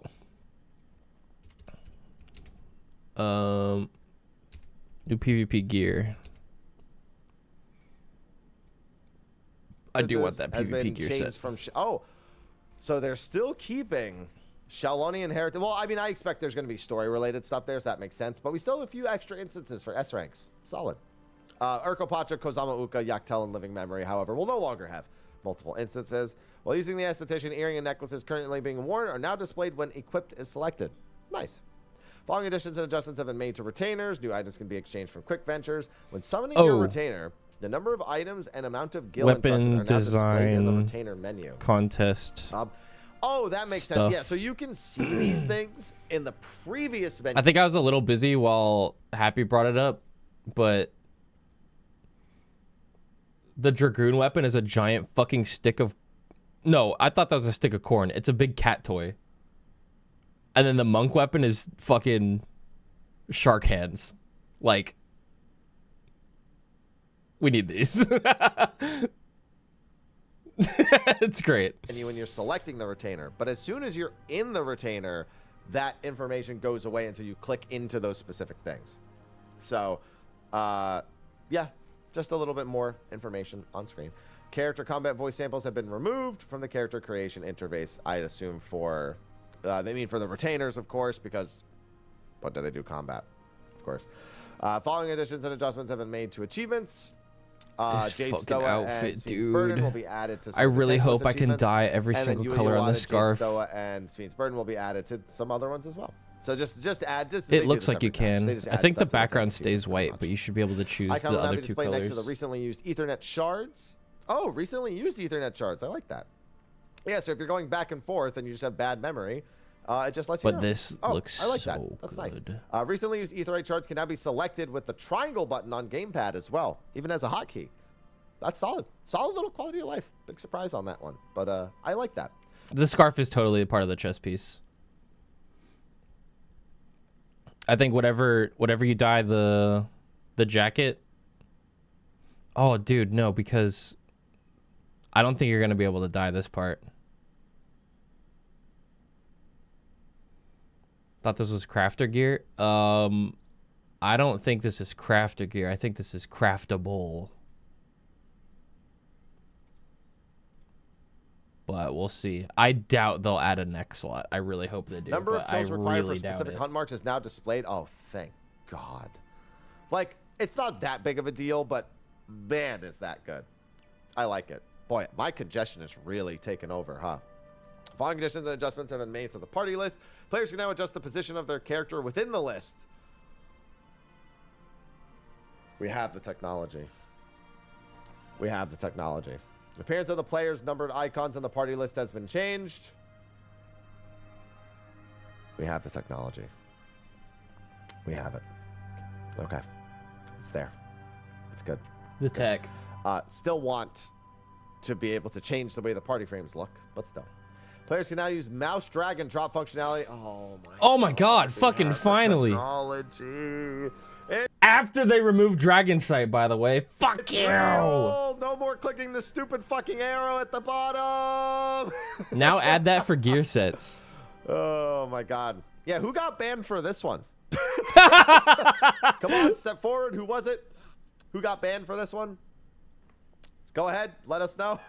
Was it you? Wait, servers are going down in 2 hours? Holy shit. We're good. Crossworld parties. It is kind of a big patch. Oh my God. This, okay, so here's the thing. Wait. That's huge. Finally. Good, but nobody's going to have read this in the patch notes. So, you ever been in a hunt party, right? Yep. And somebody leaves and somebody else goes to put it on the party finder. And it's a Crossworld. Or it's a fate party even. Like, let's say you're doing a fate party. And somebody goes to put it on the party finder, and they accidentally make a Crossworld party. They can now change it back. Thank God. Now, the question is, will people have read this in the patch notes and know that? Who's the guy in the video? It's me. Party immediately. Probably not, but you know, we'll get there. Educational catch up. Following categories can now be selected when recruiting for a Crossworld party: fates, treasure hunts, and hunts. Cool. Wait. Instant portraits That's can crazy. now be updated when updating or swapping gear sets. Instant portraits can now be updated when It's updating. Mr. Happy. The gear I'll link shown the in a video when we're saved done. Instant portrait differs from what you have equipped. After updating or swapping gear sets, you can update your instant portrait via the displayed window. Adjusting this setting by checking. Thank God. Thank God. Wait, what? Update instant portrait data with current equipped instant portraits can now be updated. Wait, fucking finally. If the gear shown in the save portrait instant differs from what you have equipped, you can update the instant portrait via the displayed window. Current gear does not match the update instant portrait data with currently equipped gear. Yeah. I wonder...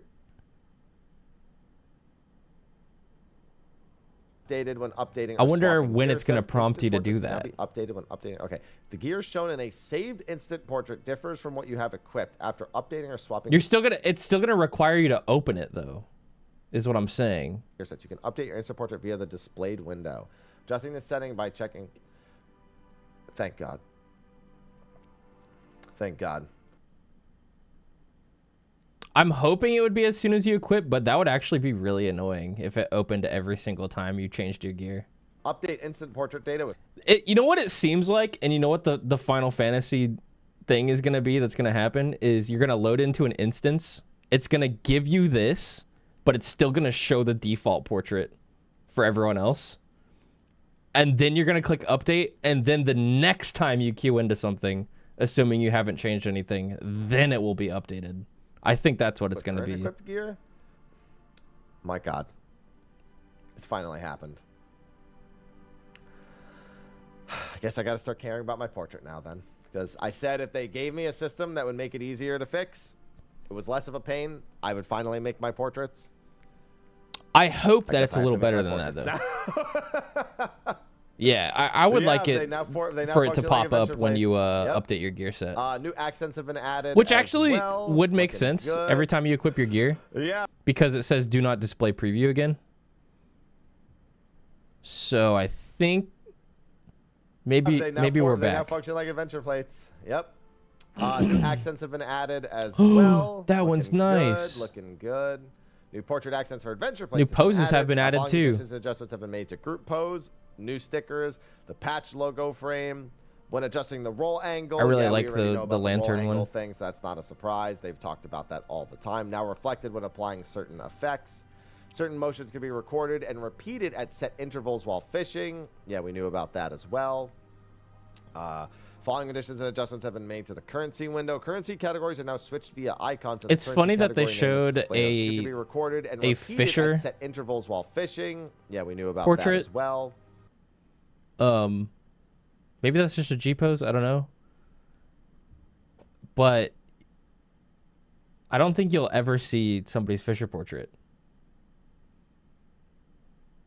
I don't even think it shows an ocean fishing. Does it? Following additions and adjustments have been made to the currency window. Currency categories are now switched via icons, and the currency category name is displayed on each tab. Interesting. So there's regular currency. There's guild. Oh, so there's way less. So there's more menus, but it's way less crowded because that looks a lot nicer. That's good. Even if it's less, it's more tabs overall. So yeah, it's fine. The Society's Dawn Trail category has been added.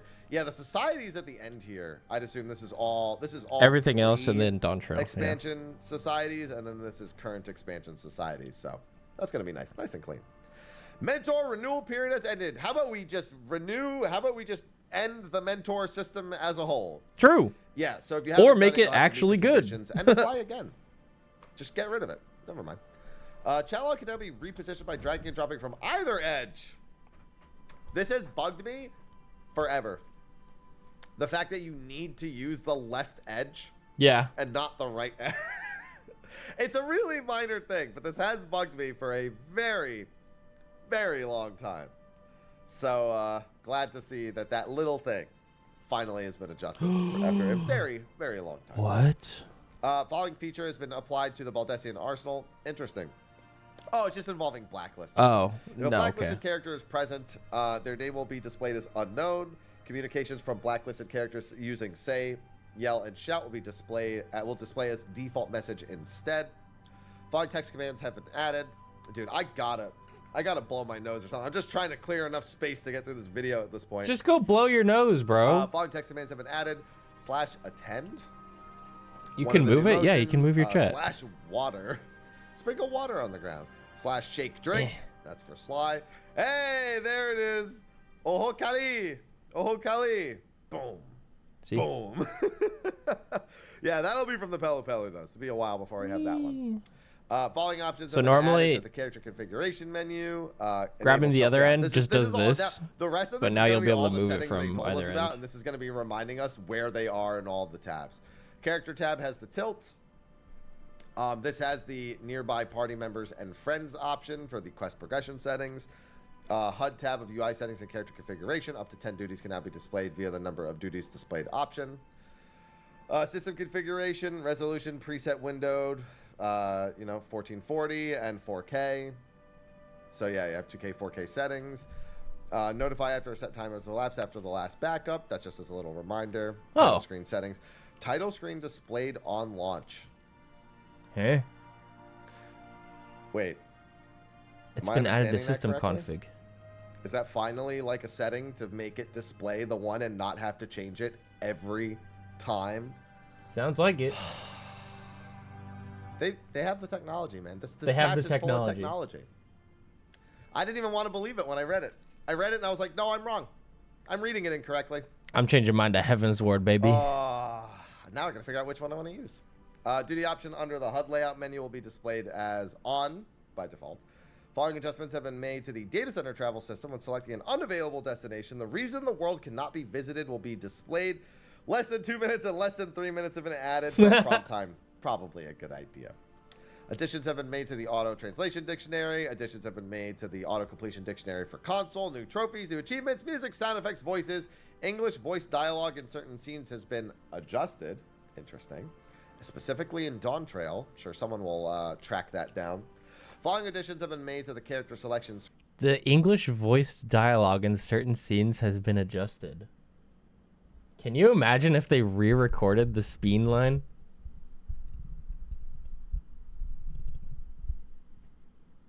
Screen. Current data center name will now be displayed. Nice. Players can now change data center via the world selection window. Nice. Nice. A prompt I'm not gonna lie, I keep hearing people bitching about the Ishtola lines. I didn't hear anything wrong with the Ishtola lines at all. Players to create a backup. I thought they were fine. Okay. Yeah, data center selection. Yeah, That's selection nitpicking to me. Reached by selecting the data center button added to the top of the world. So yeah, that's pretty sweet. I like that. That's way more convenient than the way we had to do it before. And given how often I change data centers to move around for stuff, that's definitely going to be a plus. Character settings can now be copied to a different character on the same Surface account and device. Yep. Feature can be accessed via the import character settings on the character selection screen.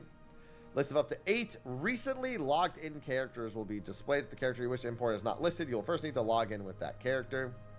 Yeah, and then it'll copy everything. Perfect. Good. Makes it even easier than it was before.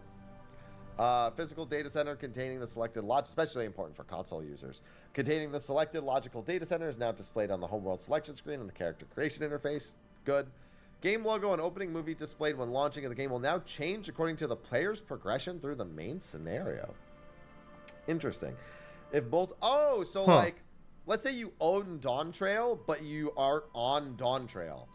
Oh, that's really cool. So yeah, like if you were only on like Heaven's Ward, for example, it would play the Heaven's Ward stuff. Oh. Yeah, that's very good. It'll be determined by the character who has progressed the furthest. I never thought of that. The setting will take effect after logging in or out subsequently. Yeah, that's really good. That's cool. I like that. Thanks, baby. Following additions and adjustments have been made to the launcher. New backgrounds have been. Oh, I like neat. that. I like that. Big so, ass they're using dark burrito. mode, so they The guy already said, know who "Wow, what the superior This choice bag is. is heavy. I bet B, you although guys it are says having a light, party." definitely they're about to swap to light mode. Yeah, you can actually change the Just character that's stinks. going to be displayed Oh for my this. god. Now select which backgrounds you wish to apply. Then the buy 14 coins tab here's will your be food, added you to the fucking menu. Wait, the pig. buy Literally. 14 coins? Oink, oink. Get out of my store. Wait a minute. Oh, it's Xbox currency. Right. Sorry, my brain immediately went to WoW tokens. Wow, That's Xbox, tokens. right. Still a scam, the Xbox way of monetizing. Don't do that. If you're on Xbox, please just don't buy the coins. Find a way around it. There is a way around it. I remember when it first came out, we people checked to see if they had to buy the coins. Oh, what was it? Oh, that's right. What you do is you you buy the game when it's on sale for like $5 for PC, right? And then you get it on, so you have it on Xbox, you buy the game for like $5 on PC. And then you can, that allows you to use the website and not use the coins. Now I remember. That's what That's it was. so jank. You have to Just get a own fucking the PC game at that on something point. other than Xbox to avoid using the coins. Because the coins, dude, the coins are a scam. All right, that's just all there is to it. We went through all of that. No, don't do the coins. Just spend $5 on the game when it's on sale, when the base game's on sale at some point. Anyway, that's going to be it for our preliminary notes. I can finally blow my nose and finally play some Brighter Shores for the next couple of hours after I get this posted on the YubTubs. And I can finally eat my bagel. I'm so excited. Yeah, pretty big patch notes in terms of quality of life stuff, in terms of long time awaited technological advancements within the game. Obviously, we still have the job changes, which we'll have to wait until Monday evening, most likely, before we'll get those. So I'll make that video probably Tuesday morning, like around the time the servers are coming up. I'll probably have something put out about that time. So please be on the lookout for that. We're also going to be discussing these patch notes on State of the Realm later, going over Sly's favorite things, my favorite things, our thoughts. That State of the Realm's already up if you want to watch it, by the way. There's a link to the YouTube video. Discuss what could be good. Everyone say thank you to Happy for the hour-long patch notes breakdown. At the very least, open that fucking tab real quick and just click the like button. That's the very least we can do. I watch these every time. He's okay with it. But I appreciate it nonetheless. Okay. So we've got our checklist, our personal checklist for what we're going to do tomorrow. We're going to start with the Extreme Trial. Going to do the MSQ, the dungeon, the Alliance raid. And then after we're free from that, the content, we're going to go and track down that Scarf Glam. Check out if it's easily dyeable. We're going to check to see the dye situation. We're going to see what new fish there are. We're going to do the first Pelu Pelu Society part. I'm probably not going to do the story. I'll maybe skim through it, but society quests are generally pretty boring, IMO. We'll do the Unreal. We'll do the Triple Triad and the Mahjong purchases. We'll try the new hair on Guncat, and we'll track down that bottle shaking emote. We'll start the PvP grind, and maybe track down some of those weapon designs from the contest. Good list of stuff to do tomorrow. All right, your sticky notes purple. Wait, can I make them purple? Oh, cool. I had no idea. Yeah, that's badass. We got a bunch of stuff to do. Okay. Close that, save it for tomorrow. Now, what I want to do, Mr. Happy also put out a video explaining the characters that we're going to need to know for the Final Fantasy XI Alliance raid.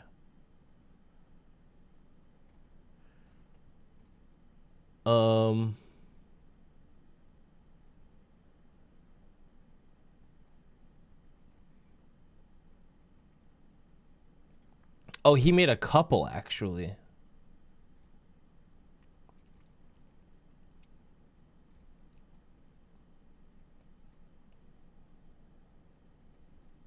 I'm just scrolling through the videos right now. Yeah, I think he made one about Prish, which is 13 minutes long. He made one about Juno, which is like the whole city.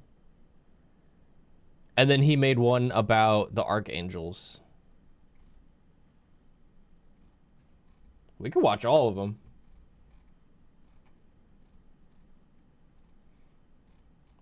Trying to see if there's any other ones. I could have swore he made one at some point that was just like everything you need to know. Maybe I'm misremembering.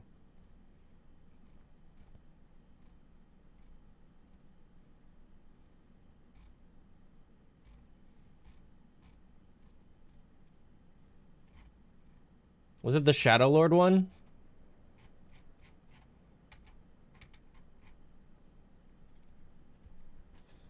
Maybe that was it. Oh yeah, who is the Shadow Lord?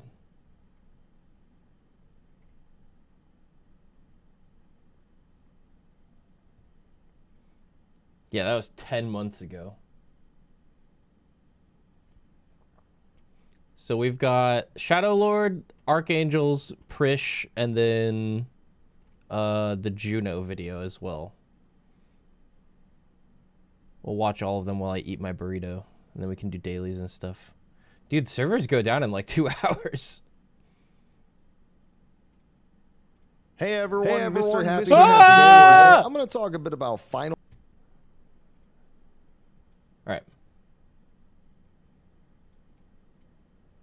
Fantasy XI.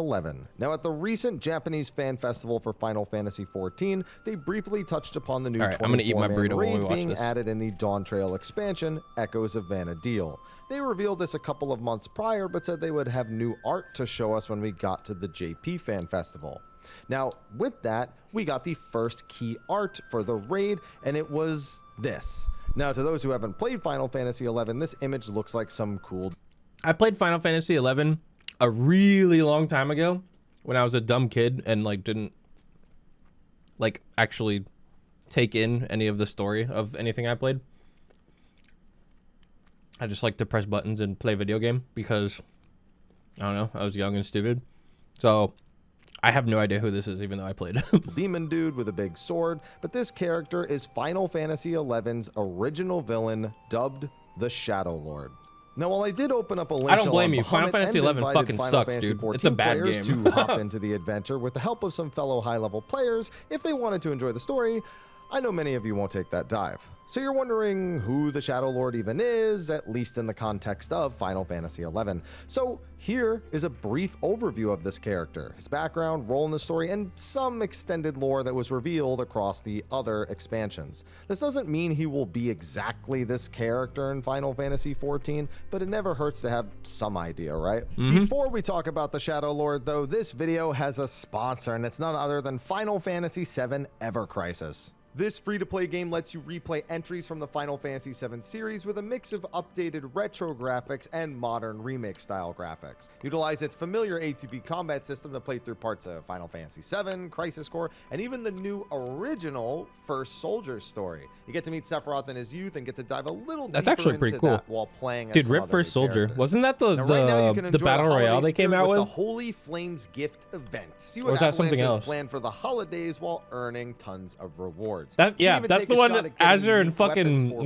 Barret were and Aerith, obsessed as with well for as like a month. holiday-themed And then outfit they for killed Aerith it. herself. Now, not only is Ever Crisis available on iOS and Android, but it also They were like, it's recently so released fun, on bruh. Steam. This had me It's so pumped when I saw it, good. it And then they runs fucking so killed it. smooth.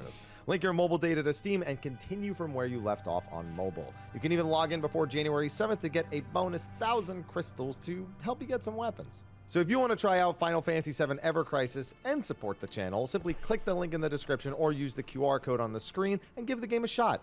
Thanks to Square Enix again for sponsoring this video, and with that, let's talk a little bit about Final Fantasy XI. Now, Final Fantasy XI's story begins in the year 884 in the Crystal Era. But Shadow Lord's history dates back over 30 years prior to this. Earlier in the century, a Galkan by the name of Ralgrim was born and assigned the role of the Tailkeeper. Now, the Galkans Is are a a Ralgrim physically like a massive race that Rogadin? possess no traditional means of procreation. Instead, when they feel their death is imminent, they travel to their homeland in the region of Kuzotz on the Quan continent and pass away at the base of a huge mountain.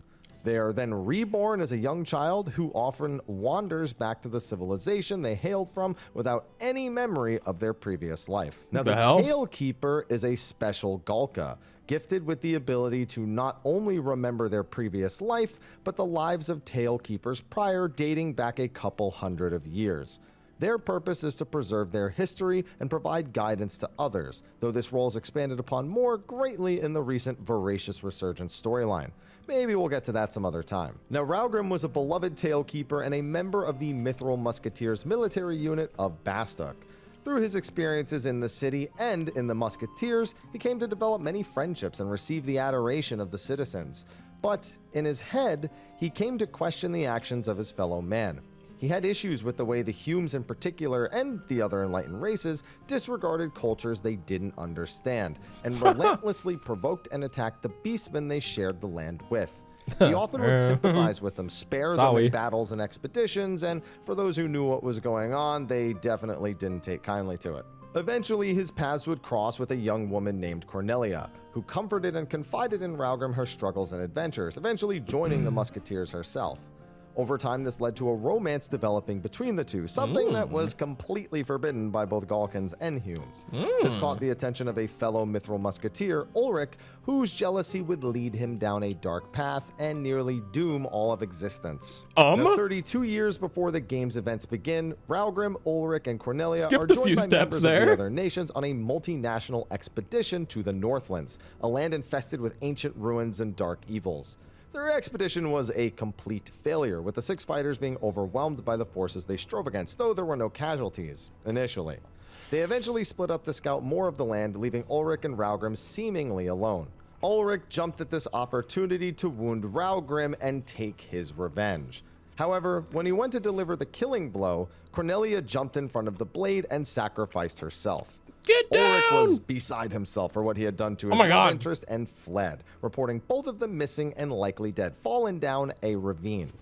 Raugrim stayed with Cornelia and slowly succumbed to the cold and his wounds. Through his final moments, he began to channel the Galkan's signature rage, a curse left to the so entire bro race turned into from the a Shadow bygone Lord era. out of fucking rage. This caught the notice of a dark energy within the land, belonging to none other than the Avatar of Darkness, Odin. Wait, Seeing his rage, he awesome! revived the Tailkeeper in a new form, none other than the Shadow Lord. That's Fueled by his fucking hatred for the enlightened cool. races and his sympathies for the Beastmen, he united as many of the Beastmen as he could and began the Crystal War, the war to end all humanity. Oh Now, my there God. are a lot more details about the war itself, much like you'd hear in the old history books. You know, there's exact battle dates, results, casualty numbers, the whole 9 yards. What matters most is that, in the end, the Shadow Lord was defeated, his energy sealed within the very throne room from which he oversaw his army in the heart of the Northlands. The Beastmen dispersed and continued to fend for themselves as they had before the war. Now, about 20 years after the end of the war, the Beastmen began acting suspiciously.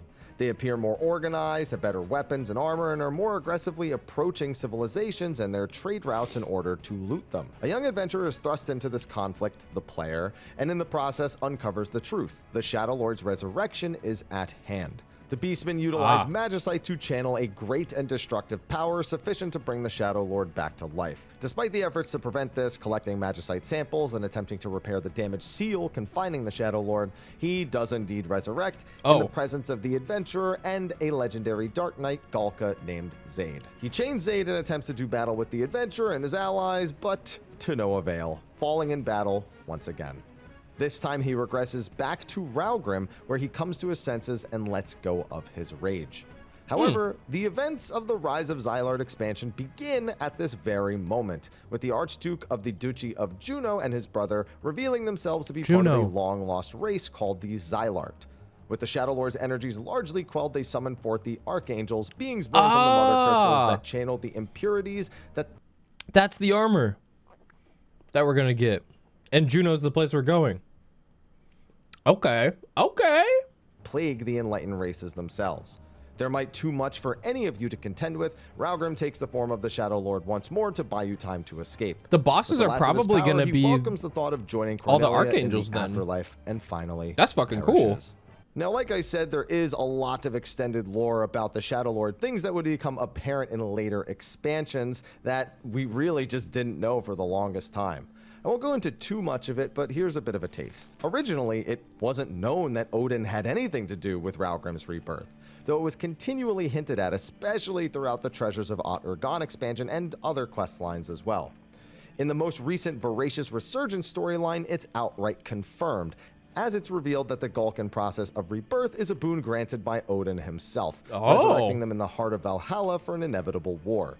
As part of this conflict, one to destroy the monstrosity known only as Chaos, he resurrects the Shadow Lord to do battle once more. While he largely buys time for the adventure again, his efforts do allow the player to ready their legendary prime weapon and strike a killing blow, bringing the ancient threat to an end. Is that In many FF11 ways, still the Shadow ongoing? Lord is an incredibly tragic was character, and recently. you do get I don't know if cutscenes they for pretty finished. much all of the stuff I've described here in the game. It's a lot of text to read through, but considering this is the initial villain that was conceived for the still start update it. of the game, the initial 6 ranked missions, it does a lot for that initial character, and one that was definitely beloved by many, even though he was gone all too quickly. Of course, his death setting into motion several other events that I did not get into in this video, of course, kind of kept him fresh in our minds. And again, he gets featured a lot in the Voracious Resurgence, especially towards the later parts, once you uncover the kind of nitty-gritty of what's happening in the story. Do I think they'll do anything like this for the 14 equivalent? It's hard to say. They might make him a tragic character with a tragic backstory, but he could just as easily be summed up as some overlord of the Beastmen. It's hard to even tell what bosses may precede him, as I'm kind of betting he's going to be the final boss of the first Alliance raid. He sets in motion so many other things when he's defeated that if they're trying to stay close to some of the storylines and how they're told, while of course rewriting them into Final Fantasy XIV themselves, then yeah, I feel like he has to be. The Beastmen Kings are of course a possibility. He does rule over several of the Beast tribes and gives them a lot of power in the process. But there's also several demons and dark dragons and Ahriman that he could very easily rule over as well. There's also advanced versions of the Shadow Lord, an entirely dream world run by the avatar of Diabolos, where he basically just goes even more crazy and just takes over an entire realm. He destroys pretty much everything in that realm and becomes this nigh unkillable god. Of course, that's what it's supposed to be in the lore, but you know, we're kind of a lot stronger now than we used to be. So the Dynamis Lord, as this video was 10 months ago when they first announced it, by the way. Either way, I figured that some of you might want a spattering of lore after seeing the Shadow Lord's picture. Now, there is one other thing. I think this is back when that is behind him is... This is back when the only art they had for this was like just this image right here. I'm pretty sure. So we'll watch the recent ones where we have a lot more information and like pictures. What is known as a burning circle. It is a term that the players in Final Fantasy XI use to designate a battlefield area in the game's, well, base areas, I suppose. You walk up to it, and as long as you have the requisite item or the requisite quest active, you can enter and do battle with a boss of many, many kinds. It just draws out the evils of orbs and also allows you to enter certain areas of the Beastman stronghold, although it's really always the exact same looking battlefield. Basically, he lays these things down and the Beastmen use them in order to hide away in the deepest recesses of those areas, and it's not good for anyone. It's also very... Check out hey this. Everyone, Mr. Happy here, and today we're going to be doing another... Oops. Check out this art. Henri drew this on Twitter. I just reposted it. Fucking awesome! Balloon SMP enjoyers eating good. Prominently featured inside of Castle Zaval, where he actually resides in the throne room. They are all over the place and used as teleportation even. So they have a few different functions, and I suppose we'll probably be seeing those on the ground as well. And with that, that's going to be a wrap. Be sure to like and subscribe, and if you're looking for more Final Fantasy XI lore, just wait. I'm trying to only do relevant lore to whatever they show us in the key art and whatnot, and we've got a long time before 7.1, so I'm sure this won't be the last Final Fantasy XI story-related video my calendar that I have to share with you, especially throughout the entirety of the Dawn Trail expansion. But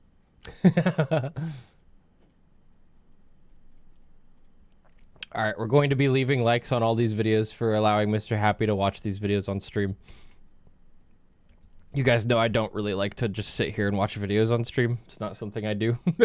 But these are important to what we're doing, so I asked Mr. Happy if I can do this, and we're going to go leave likes. Okay? All right. Let's do the Archangels next. the list of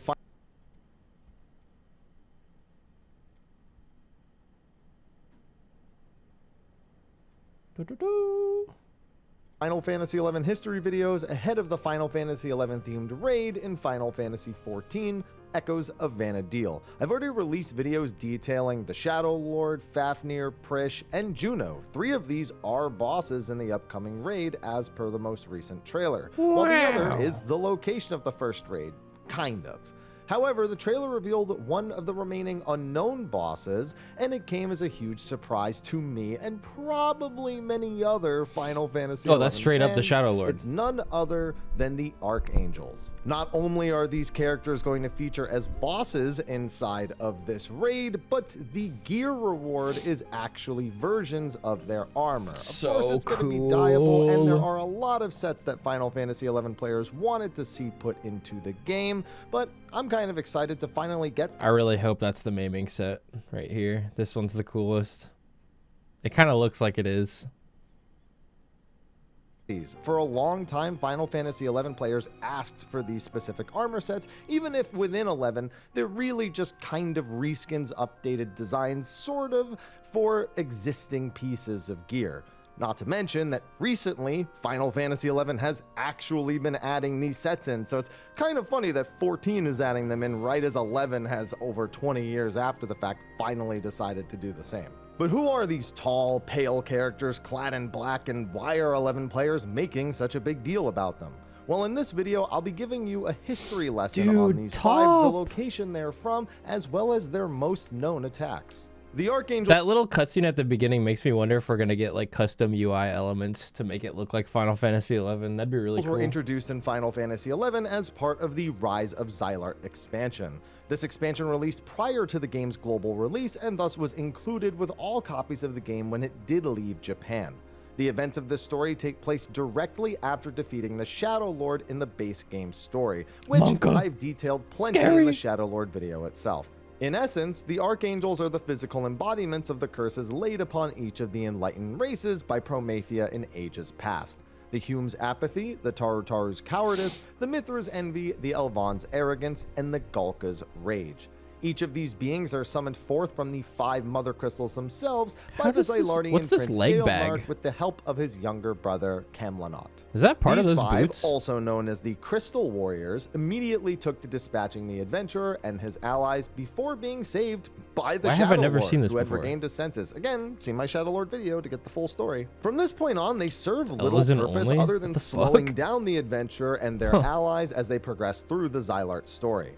They surround and attack the party while the adventurer deals with Camlanot. Played this game for over a decade and I've never seen those. Guardians meant to stop any advancement towards Eildnark in the Ruan Gardens. Ruan Gardens and the battlefield where the Archangels are encountered, the Leyloff Amphitheater, are both featured in the 7.1 trailer as well.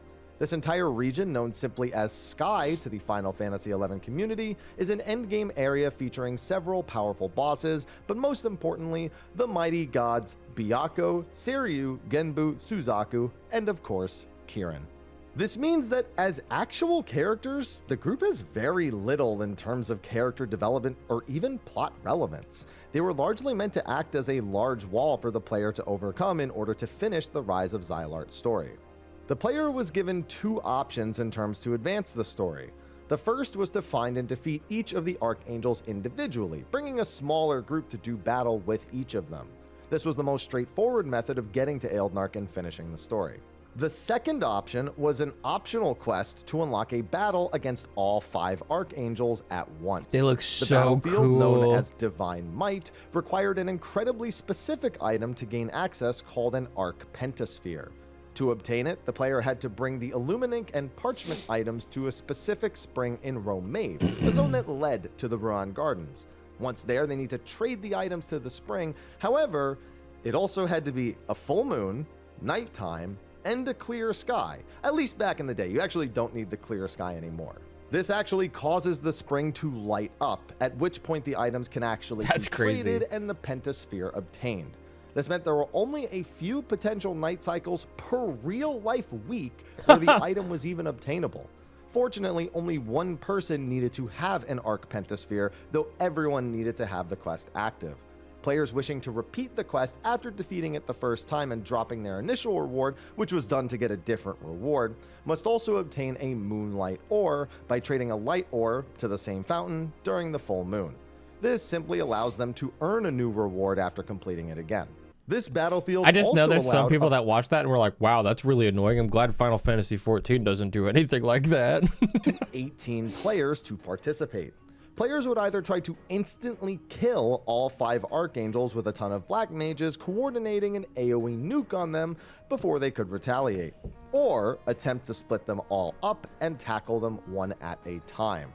Either way, it often ended in failure due to the overwhelming power of each of the individual angels, not to mention all 5 at once. So what did each of the archangels even do? What made them as tough as they were? While they all often used some attacks that the player themselves could use, such as weapon skills and powerful abilities known as 2 hours, called as such because that was their cooldown for the player, each of their skill sets actually at least attempts to represent their specific vice. Archangel Tarutaru mostly focuses on cowardly gameplay styles. As a Black Mage and Dark Knight, he often teleports around the arena, running from the player as he attempts to cast powerful spells. This cowardice is temporarily overcome when utilizing the Dark Knight 2-hour blood weapon, though this is meant to heal him up before he returns to teleporting around. And yes, He also chat, loves there are crowd controlling 2-hour enemies with cooldown sleep abilities and other in this debilitating game. effects, none more dangerous than his Amon Drive weapon skill. This attack not only does AoE damage, but also paralyzes and petrifies any affected. Archangel Mithra embodies her envy largely through her Beastmaster job. She's capable of charming her Beastmaster. current target, even if she still has a pet alive, making that player fight for her for a short time. Her Thief job also allows her to perfectly evade physical attacks for a short time, while her Havoc Spiral weapon skill does high damage while applying sleep and heavy on any hit. Archangel Galka channels his rage through his insane aggression patterns. As a samurai and dragoon, he constantly punishes the player he's attacking, spamming weapon skills through his Mekyo Shisui ability. This can cause skill chains, and he can even spam his Dragon Fall jump skill, which does massive AoE damage and binds any targets hit in place. Awesome. But he does have a little wyvern buddy to help out. Archangel Elvon displays her arrogance in her overwhelming survivability. She is a paladin and a white mage, giving her access to both Invincible, what Final Fantasy XIV players know as Hallowed Ground, and Benediction, so a 30-second physical invulnerability on top of the ability to heal back to full sure makes her troublesome on its own. Her signature attack is supposed to be Dominion Slash, which not only does massive AoE damage and silences, but can also strip buffs off the player as well. However, that's not what she's most known for. Most fear her use of the Paladin weapon skill Spirits Within. The player's version scales with health and deals more damage when at higher health.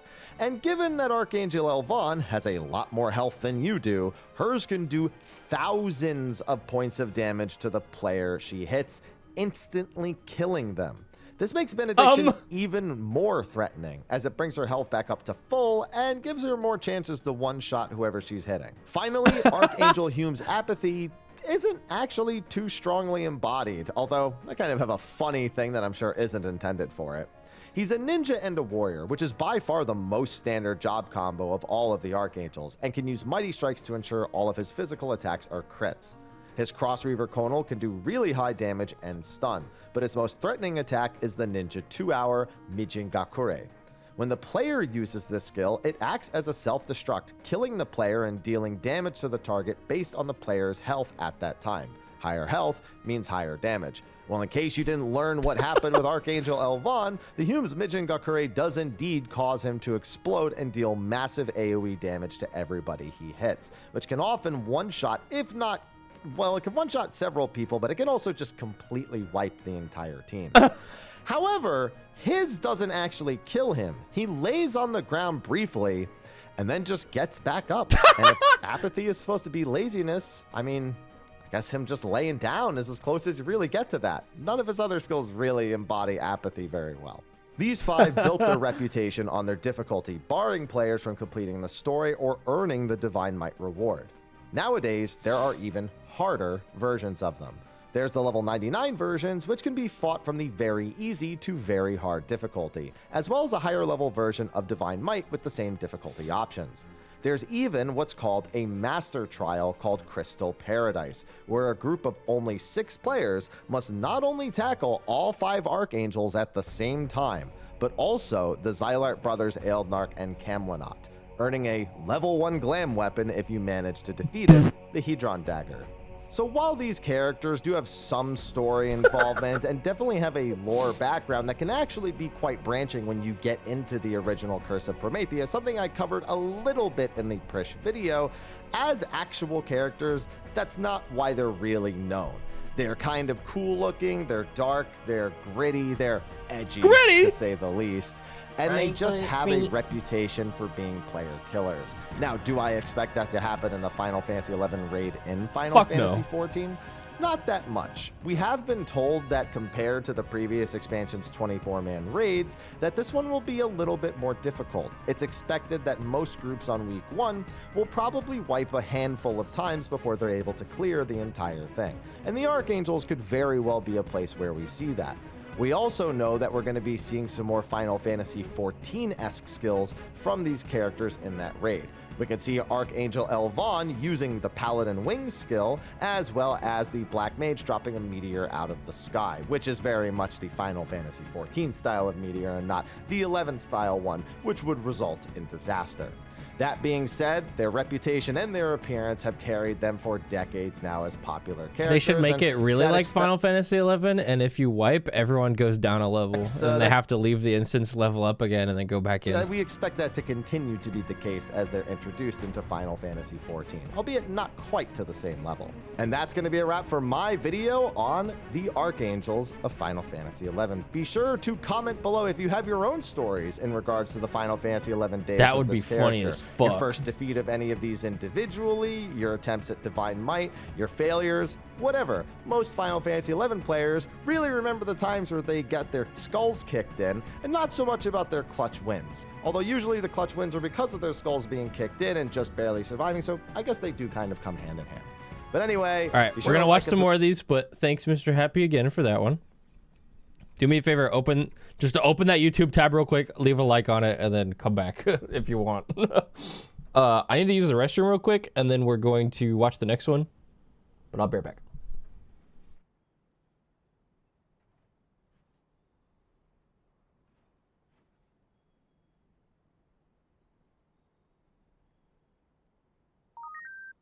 Viviv shake.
All right, I'm back. What the next one? We watched the Archangels. Let's learn about Prish now.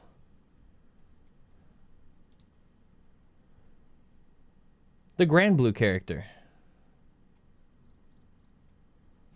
Mr. Happy here, and today I want to talk a bit about a character Final Fantasy XIV players will be getting to meet for the first time soon. As many of you know, the Echoes of Vana'diel Alliance raid series is coming in patch 7.1, and we've had a few teasers thus far. The first one was of this character, the Shadow Lord. I actually released a video several months ago covering important pieces of the Shadow Lord's background and story for anyone interested in learning more about this character. And we learned he's a fucking Chad. However, in the most recent live letter, we were given the key art for patch 7.1, revealing to us another fan favorite from Final Fantasy XI will be joining the fray, Prish. This is one of Final Fantasy XI's most popular protagonists, so much so that she was the second Final Fantasy XI character represented in the Dissidia series, appearing in Dissidia Duodecim alongside Shantoto, and again in Dissidia Opera Omnia before the game's end of service. I said that there was no chance they didn't include her in this raid series because of her popularity, and sure enough, here she is. With her making her Final Fantasy XIV debut, I wanted to briefly cover who this character is and what impact she may have on Echoes of Vana'diel's raid story. Keep in mind, for any of you Final Fantasy XI vets, I'm not going to be recalling all of Chains of Promethea. That's a lot, and a lot of events don't necessarily expand on Prisha's character, so much as she's just present in a lot of them. Let me just begin this and it'll make more sense. So as a character, Prish is a rambunctious young Elvan, first featured in the game's second expansion, Chains of Promethea. At some point in the past, minimum 20 years ago, realistically probably 25 or 30, Prish was foretold to have a special destiny. This fortune manifested itself during her baptism, where a powerful relic known as the Eye of Altana caused a powerful force known as the Emptiness to crystallize in her body, creating a small crystalline protrusion on her chest.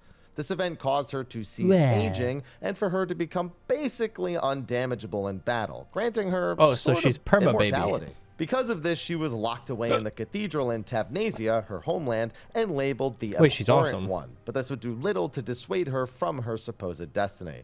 She was taken on by Cardinal Mildarian, which is a whole thing. She's actually a character named Eshentarl, who's a member of an ancient race known as the Kulu, who's disguising herself in the current age, but she's a Kulu who became a Xylart, and she's a member of a society of Amerthwin, or however it's pronounced, who's actually trying to stop Promethea from coming. Like I said, Promethea is a whole thing. All you need to know is that this Mildarian or Eshentarl took her on, gave her an amulet that would guide her thoughts at Mildarian's whims, and protected her from powerful magics that may threaten her in ways that physical damage could not. Mildarian then trained Prish in the ways of theology that she might better understand the gods of Vana'diel as part of her future goal. This gave Prish the opportunity to socialize a little bit more. She got to leave the cathedral, and she eventually meets a young Olmia who was suffering from self-doubt. I didn't get any of that. I'll explain it even more simple from at least what I understand. Prish, a long time ago, was fated and given a destiny when she was baptized at a church.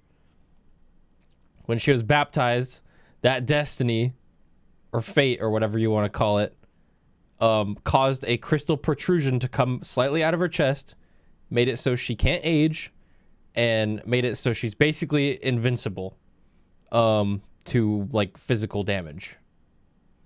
So she's, like, basically immortal. Then you come to learn that she actually had, like, some kind of history a really long time ago somehow with a bunch of other civilizations / gods and stuff. She's got, like, a huge backstory of, like, where she came from, how she was made, blah, blah, blah, and now she's under the care of some dude who's, like, wise and sagely, and he gave her that magical pendant that she has that protects her from magic damage, essentially. She's kind of just OP. After failing to join the Tavnasian choir due to stage fright. This began a lifelong friendship between the two, with Olmia becoming an accomplice to Prish's reckless schemes, as well as a somewhat reasonable method of trying to reel in the immortal child. Biggie Bop and Seafoam, welcome back. However, the efforts of Prish's teachings and friendships would be cut short as the orcs descended upon Tavnasia during the Crystal War. This is the war where the Shadow Lord was trying to take over the world. Using a weapon of mass destruction, Tavnasia's armies were wiped out, and the remaining citizens were cut off from the mainland. Despite this, Prish and Mildarian managed to save several of the citizens and establish a small township within the underground of the archipelago. Shortly after, Mildarian disappeared, and Prish was left to tend to the people alongside Olmia and whatever remaining leadership there was. Fortunately, her role as a savior here caused her negative image as the Abhorrent One to largely dissipate, though her headstrong attitude only grew as she accepted her immortality more and more. Throughout Chains of Promethea, Prish is often proactive, coming up with plans and locating any NPCs who can assist her far ahead of the player themselves. While she doesn't have much tact when approaching people, often butting heads with them, it always works out for her in the end. On some few occasions, she does require the assistance of the player or other characters, usually in dealing with some sort of major threat while she takes care of something else. As the story progresses, she gradually reveals her deeper thoughts about her destiny and her immortality.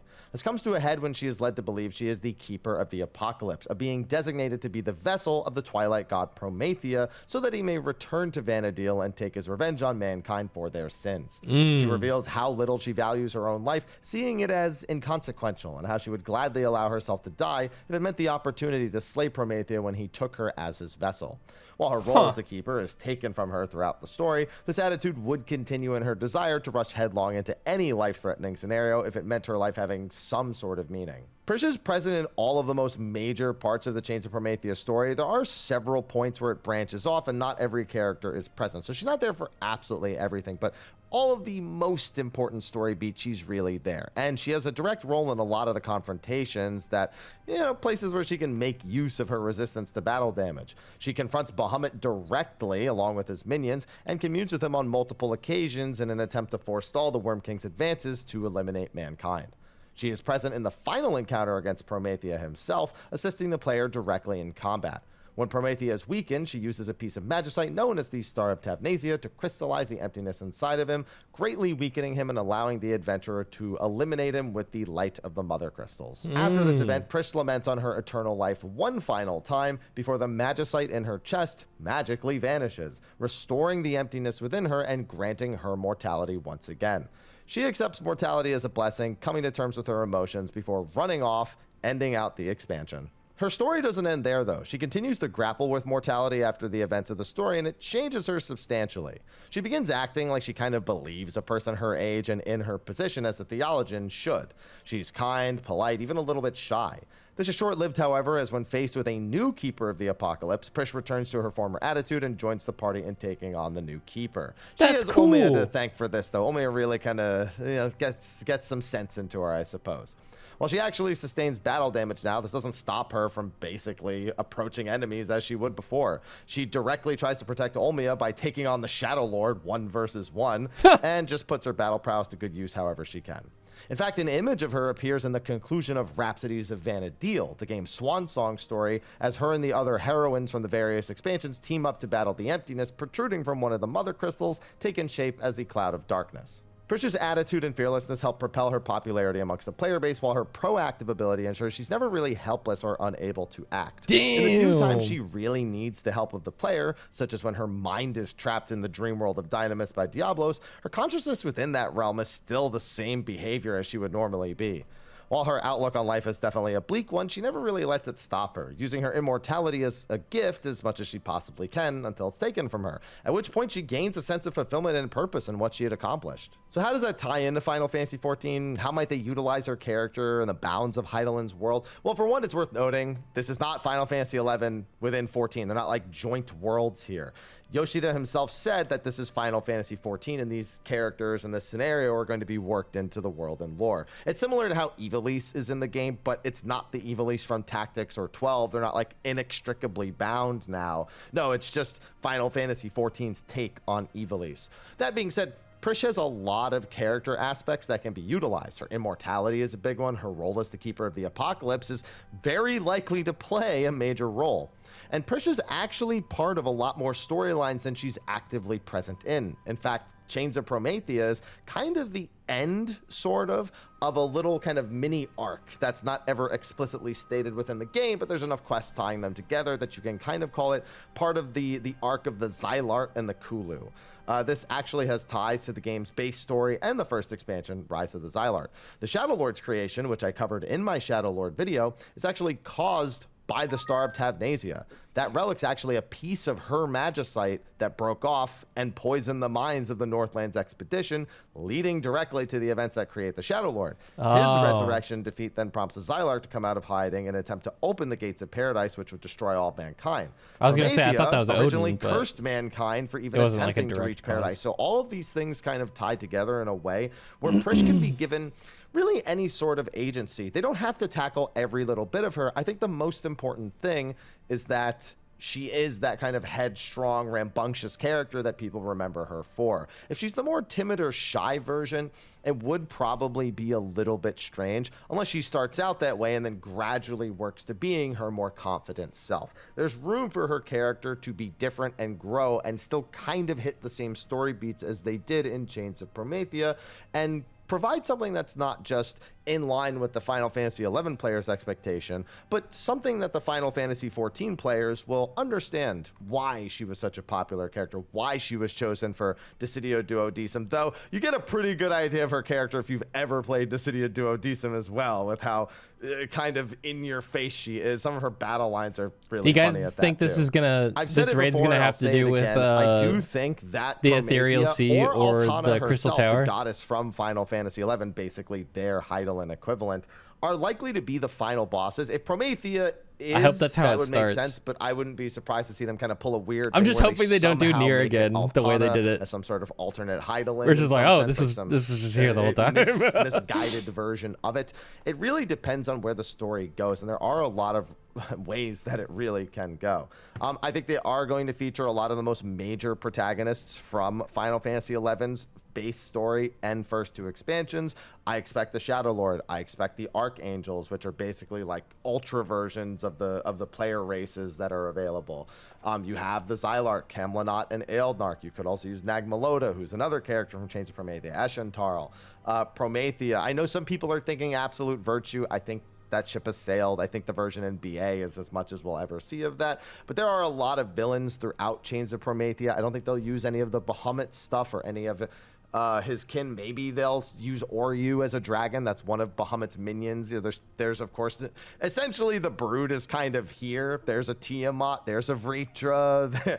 All of those are basically there. There's a few different ones, and not all exactly the same, but I think they can basically get all the most popular bosses and hit all the most popular story beats without going super in depth to the various things that had to be set up throughout all of Chains of Promethea. There's a reason why I'm not covering the whole thing here, because if we want to go over Mavopolos, and we want to go over Altayu, and we want to go over Nagmaloda, and everything with Eshentra, every single one of them could be their own video. And maybe they will be. Maybe if we start getting story beats that relate to these things, I'll be able to better formulate an idea of what to talk about, what not to talk about. For Mr. now, Happy getting his Vadi Vidya arc, dude. It's probably gonna be a lot to unpack. Not to mention, and I'm gonna talk about this in a separate video, I think they're actually going with a storyline more akin to what we see in the Wings of the Goddess expansion. And that's actually gonna tie into why Juno is the first raid in this Alliance raid series, which was actually the main city from the base game, like the main end game hub. So yeah, I'll talk about that in another video either way, but yeah, this should get you at least a little bit more acclimated with Prish, Promethea, and some of the things you might come to expect from the Alliance raid. Hopefully Prish will be a fan favorite again, but for now, I think that's enough Final Fantasy XI talk. My PTSD can only make good content for so long. Anyway, thanks for watching. Be sure to like and subscribe, and stay tuned. I'll be doing more of these Final Fantasy. All right, one more. We gotta watch the Juno one now, which is like the main hub that he was talking about. Go leave a like on that, please. Okay, last one. Let's take a look at Juno. Oh, I think he's literally in game and he's gonna walk around. Happy here, and today we're going to be doing another Final Fantasy XI video. For those of you who may not know, patch 7.1 for Final Fantasy XIV is going to be incorporating a Final Fantasy XI themed raid, the Echoes of Vana'diel. Now, we were all speculating about it being Castle Saval. We even saw the throne room on social media, which is a location that we will go to in a future video. However, much to our surprise, the actual name of the first raid is Juno, the First Walk. Now, First Walk, I've already talked about in a handful of videos what that likely has to do with things, but Juno was kind of a surprise. For those who don't know, Juno was basically the central endgame hub for much of the game's life cycle. Even as new areas came out and new places to hang out were introduced, people often found themselves back here in this 4-layer city that has a lot of quests. Even to this day, it still gets new stuff, or at least it has, before the game has kind of gone more into maintenance mode since the end of the most recent story, the Voracious Resurgence. So I figured we would just do a tour of Lower Juno, which is specifically shown in that video. Maybe we'll go into the other parts, at least give a brief look and maybe some mention of some things that were there. I'm sure I'm also going to be missing a ton of stuff because Well, it's been a while, you know, and I'm mostly more acclimated to the more recent stuff. But I'm sure I'll catch some of the more important stuff. Whether or not I remember the exact locations, I guess it'll be a little bit of a test. But some of you will definitely call me out on it and bring back your old memories in the comment section. Before we get started, this video is going to have a sponsor. I haven't done too many videos this month, so I want to make sure I take care of my sponsors as well. So we're going to cut to that, and then we're going to come back and walk through Juno itself. Before we get started, though, Magic Spoon is back to sponsor another video on the channel. I've been eating their cereal and treat bars for well over a year at this point, so it's always good to have them sponsoring a video. Now, you know, as much as I enjoy cooking a nice meal, breakfast, lunch, dinner, sometimes I just need to get what my body needs ASAP, especially right after a workout. That's when I reach for Magic Spoon. As a high-protein product, I can get some good calories in quick, whether that's with a few handfuls of their cereal, because I'm an animal and I eat it right out of the box, or just one of their treat bars, which I'll admit I eat far too many of, but I can't help it. They taste so good. If you'd like to try Magic Spoon while also supporting the channel, then click the link below to but get it does some have hella today. protein. Build your own custom box of cereal with tons of available flavors, or throw some treat bars in there. Trust me, you're gonna probably be glad you got the treat bars. Best of all, use my link and discount code MrHappy to get $5 off of your box. You can also buy it at your local grocery store or even on Amazon. And if you don't like it, Magic Spoon has a 100% happiness guarantee. Let them know if you don't like it, and they'll refund you, no questions asked. So click the link below or scan the QR code on the screen the bottom and of use those code bars MrHappy look to hella get good, $5 off, or go to magicspoon.com/MrHappy to save $5 on your order. It even works in Canada and the UK. Thanks again to Magic Spoon for sponsoring this video, and now let's get to it. All right, so here we are at the entrance to Lower Juno. This is where you would enter through the zone known as Rollenberry Fields. Most people would access Rollenberry Fields if they started in the main city of Bastok, as they would have to walk through the Conchal That's where I started, in Bastok. and then into Rollenberry Fields to get to Juno. There are other entrances in the port and upper portions of Juno, and then Rulud Gardens is really more of just its own thing, mostly story-oriented stuff, and honestly a completely different looking zone altogether. As we enter, you can see we have a home point, which is just where you would be able to set, hey, if I die and I respawn, I'm going to respawn here. Nowadays, they can also be used as teleport points after they have been visited a single time. Right after that, we have the next most important thing, the Chocobo Stables. Now, back in the day, Final Fantasy XI didn't have formal mounts. Nowadays, they do.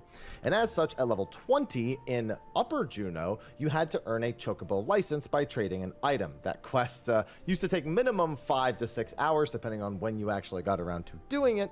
But once you did, you could rent a Chocobo from one of the porters in the towns, or also one of the porters out in the world. So you would come in here, you would talk to one of these NPCs, and they would be like, hey, you want to rent a Chocobo? You would say, yes, I do, which I'm covering all of that, and I guess I could lift the camera and move it. But the whole point is this is where you would come to get your Chocobo, which would last for a limited amount of time. So you would really want to make sure that you got to where you needed to go in a single Chocobo ride and didn't kind of linger and overstay in certain locations. Each and every one of the different layers that go to another zone, specifically Port and Upper, will also have one of those Chocobo porters. Fun thing, this NPC is actually part of a monthly event. I say monthly because you really can't participate in it all the time. Basically, every month you're actually able to earn tokens that you can then give to this NPC, and he'll trade you an orb, which places 10 treasure chests down on the map. One of them is going to contain a mimic. It's not exactly how it works. I'm sure the 11 specific people will be like, actually, it doesn't just place down one mimic. It's actually a percentage chance upon it. We're not going to get into that. Basically, he's the Gamba NPC, and every month people flock to this NPC in order to earn those tickets and go for incredibly rare rewards. Some of them exclusive even to this content. This has happened really more in the last decade. I think in 2016, it may have even been earlier this NPC was introduced, but goes to show you that even, you know, at that point, 14 years after the game's life cycle, hey, look, you can even see somebody right here interacting with it. It's very normal. People even sell off these orbs to other people, basically allowing others to buy the loot or the chance at getting this incredibly rare loot. Now, we do have an upper path and a lower path. The upper path is mostly filled with stores and quest NPCs, and the lower path is really kind of the more iconic section of Juno itself. So as such, we'll begin walking through. Now, I actually don't remember what a lot of these NPCs do. Final Fantasy XI does have the occasional flavor NPC. You can see we have extensions of the Chocobo Stables, and some kids actually just on looking over it. They actually are talking about another quest. Again, you can't see it because it's all text-based, but they're talking about another quest that had been completed in regards to the Chocobo Master's son. We also have this NPC over here who's talking about a harbor filled with ships and good times, talking about progress, but doesn't really involve himself directly with any quest.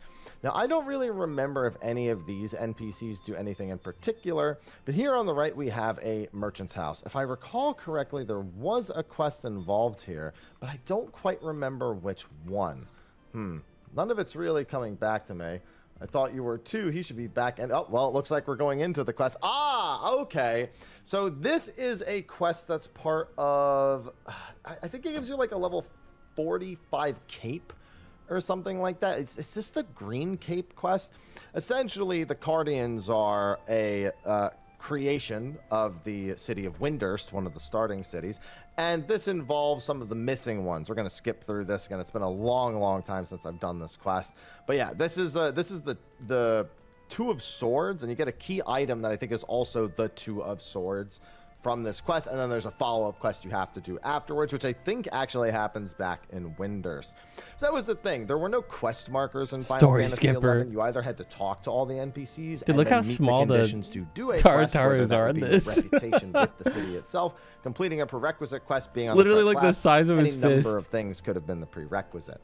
And as such, there's also no markers to actually follow this quest. You have to read the text or, of course, go online, which is what most of us did. I remember having to print out tons of different things at school because I didn't have a printer or even a computer at home. So I had to do all my research during school hours, then come home with printed out pieces of paper and make a little free ring binder of all the information that I wanted. Now, again, these other NPCs, I'm not all too certain. Luckily, we can just talk to them and get some idea of what they are involved in. So, for example, this one is the Vermeer 10 Gil. I'll recall your past. So, this NPC in particular allows you to recall cutscenes from, specifically, it looks like Seekers of Adulin, which was the final paid expansion for Final Fantasy XI, actually released in 2013, same year that A Realm Reborn was released. Seekers of Adulin was actually only made because of 1.0's failure. That's the year I graduated high school. And move people over to Final Fantasy XIV. Hence the similarity between the races, or at least the initial ones. Yes, they are different, but the similarities were there specifically so people could feel like they can move from one game to another and maintain that kind of thing. If you were a Taru, you would probably go Lalafell. If you were a Galka, you would probably go Rugaden, etc., etc. So Seekers of Adulin, fun little history and tie-in with 11, only exists because of the failure of 1.0. Maybe they would have made it without that, but it is worth stating that it did come after the fact. This NPC right here, also a bard, and this one recalls other missions. Looks like the Rise of Xylart, which was the first expansion that the game released with. Rise of Xy fart, as well as Chains of Promethea quests that take place in this area. Often bards exist in the various cities for this exact reason, so I should have recognized that, but I didn't think they were those NPCs. For some reason, I thought it was a different one altogether. And as you can see, sometimes you just talk to a random NPC, and you get a quest. Is this the lighthouse? No. Careful in a big city. Even a city dweller is duped by a young elven girl tricking into giving her my... Wait, fishing rod. This isn't the Lushang's quest. I go, there's this... Wait, there's a Prish involved quest? What is this? I actually need to know what this is because Prish, as many of you know, I didn't plan this. I actually straight up need to look this up. This Prish is one of the main characters of Final Fantasy XI. She's the main character of Chains of Promethea, and she's featured on the patch artwork. So it's funny that this quest, which I probably didn't do because it has, it probably has something to do specifically with fishing. The quest. Why won't Mr. Happy fish, dude? Every time I ask him to fish in 14, he's like, no. Scenario. He also has a quest. It's probably because he did world-class troller and doesn't want to do big fishing. Fishing rod to prevent the game from freezing. Okay, apparently there's issues for the more recent version. You need to have completed Chains of Promethea Mission 3-2. You need to then obtain an Igret fishing rod, which drops from Sea Bishops and Krakens on Kufim Island, and then come back. The reward is simply 3,000 gil. So the fact that it involves Prish is actually just kind of a coincidence that works out for this video. I've never done this quest. Even on my main character, I know for a fact if it was fishing related, there was no shot that I did it. So Prish just apparently swindles this guy for his fishing rod. You know what, Prish? I'm glad I somehow worked you into the video when I had no intention of it. So, yeah, there's that, and that's just how quests, you know, it's already happened twice this video. I'm sure it won't be the last time, because I don't remember where all the quests are. And I remember where the most iconic quests are here, but I don't remember this. So this tour is a fun little time. Thanks for the cameo, Presh. So we could go up Show here us the again. city, There are Mr. more Happy. quests Come up there. on. However, we're gonna go down here. So this is the exact stretch that is shown in the artwork. Now, obviously, it's a little bit different. You can see a lamppost, which is actually a popular quest in Lower Juneau itself. But this is probably one of the most iconic stretches of Juneau itself, other than the market board over there. This little dip is, you know, most people would run through it. You're going over to the chocobos. You're kind of just bored hanging around. You run down the stairs. You run up the stairs. You know, it could be any number of reasons. However, it's also where one of the most notorious quests, in fact, several of the most notorious quests in the game actually exist. Here we have the Goblin Shop. Now, there are a ton of quests in here. There's Not race-specific stinknicks armor, and there's creep NPCs sticks that sell valuable items, and they have tons of individual involvement in old quests and new ones. How funny is it that However, they look the exact same as 14? Bluffnix over here is the main one that most people will know. Animation yes, model, Bluffnix is everything. the most popular one. So in Final Fantasy XI, your default inventory size, as in when I open my menu and go into inventory in the top left, is actually only 30. And you have to do quests called the Gobby Bag quests in order to expand it. Every quest expands your inventory by 5, all the way up to 80.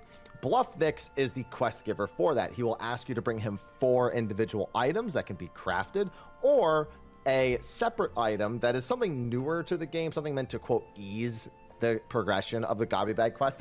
It's not always easy because sometimes it's not available, but it depends on the time of year and what events are going on, etc., etc. So, easily one of the most popular NPCs and one of the most hated, because people hated having to expand their inventory and how painful it was to only have 30, and then you have 80 and you still feel like you don't have enough inventory space. So even with everything they've added over the years. I believe this one right here is the RSE NPC.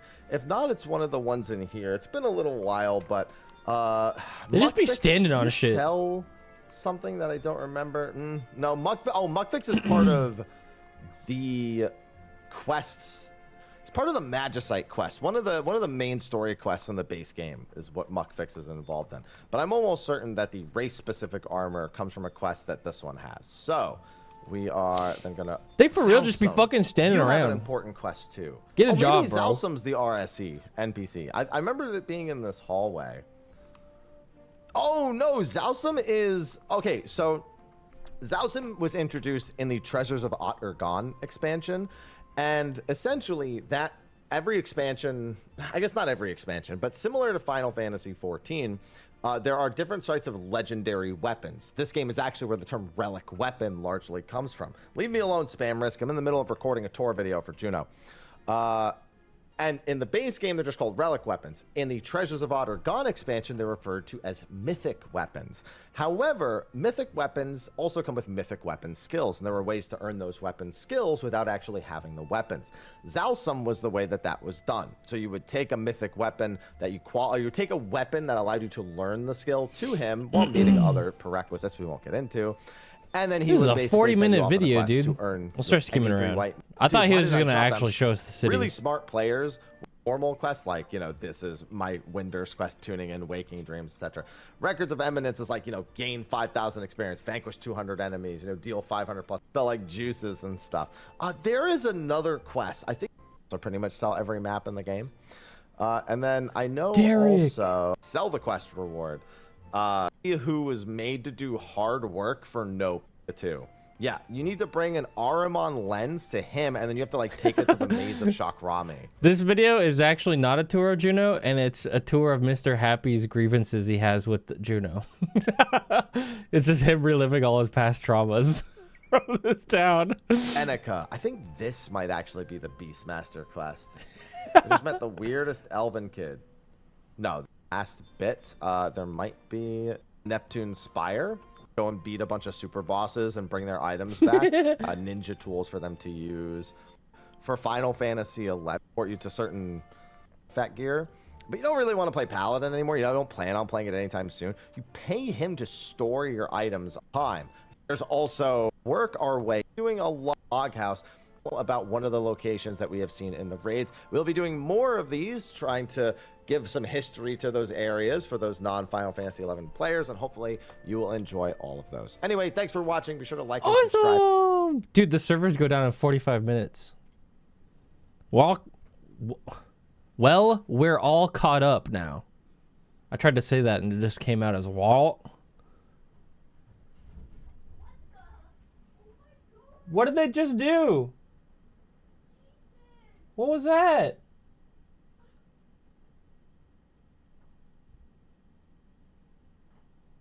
Dude, I heard a fucking crash and I saw both the cats go running. Did they knock some shit over?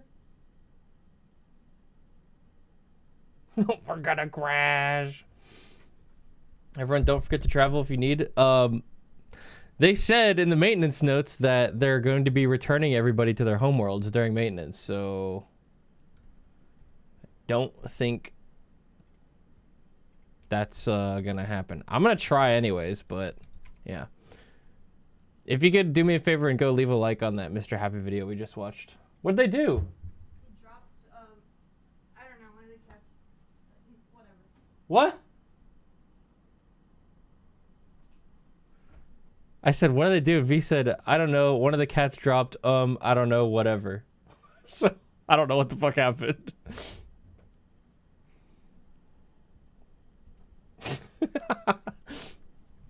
Fuck it. Who knows, man? Good talk.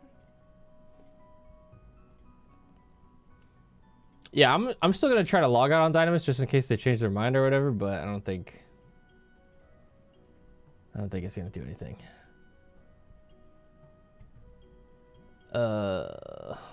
Where's the actual wording they used? Characters traveling to another world via world visit or data center travel will be returned to their home world during the maintenance. Updated November 11th, 2024, 12:35 a.m. PST. It's like really late last night. They added that on and said that everyone's gonna be sent home. So you're saying there's a chance? No. I'm saying there's no chance, but I'm gonna try anyways because I'm stupid. Fuck it. Let's do an alliance raid real quick. I need to get my brain into Final Fantasy mode for tomorrow and Ultimate.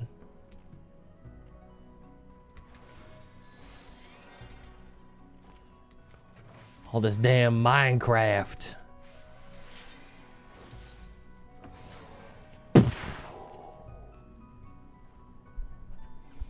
Patch Night Alliance? Patch Morning Alliance, yeah. I don't have a set time. But if you want to hop in, Naki, you can. You just have to be watching the stream and just be ready whenever I'm ready. Because I'm probably not going to wait too long.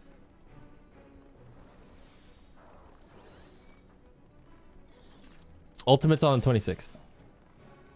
I'm doing the extreme on server up with my static. So as soon as the server goes up, that's the first thing we're doing.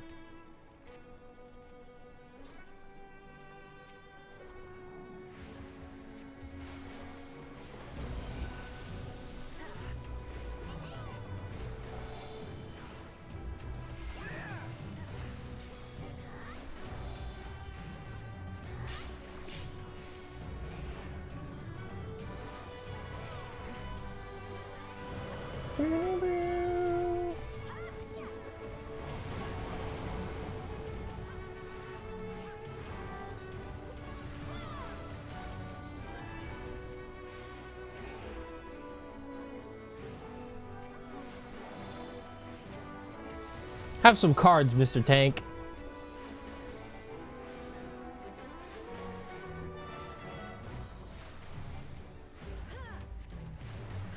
Yeah, so for anyone who hasn't heard yet, the plan for tomorrow is log in on server up, do the static extreme, The goal is to do it in as few pulls as possible. So not necessarily as fast as possible, but as few pulls as possible. After that, I'm going to do the MSQ. I'm going to do the dungeon and anything else for the MSQ. And then we're going to do the Alliance raid. So I'm going to read through all the story, watch all the cutscenes, do the Alliance raid with friends/chat, whoever wants to hop in. And then after that, we're going to go check out the other stuff I made on my little list. Which is essentially like, check out the new Big Fish, check out the new Glams, etc. It's going to be a long day of fun Final Fantasy stuff.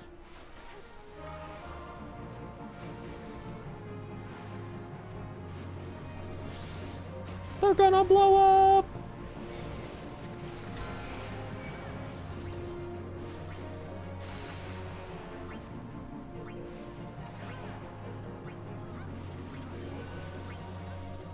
Multi-dotting.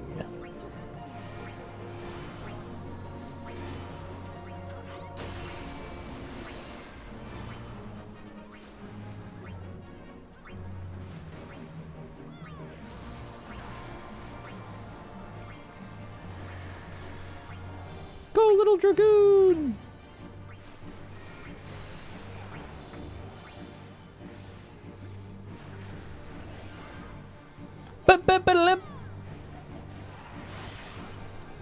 Oh, that's Gore the Black Mage on my team.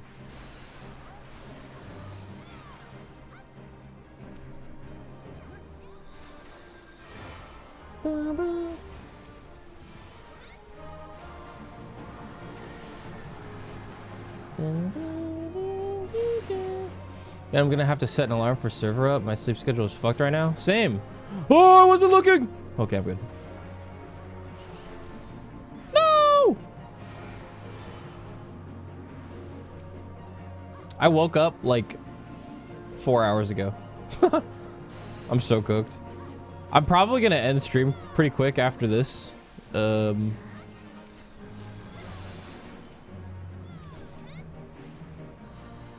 Just so I can like try to nap probably. Because we're gonna do a really long stream tomorrow. Boy, I sure hope my tank cleanses the doom. Boy, I sure hope those guys cleanse their dooms. Wow, I really hope they cleanse their dooms. Okay. I'm just a res bot today.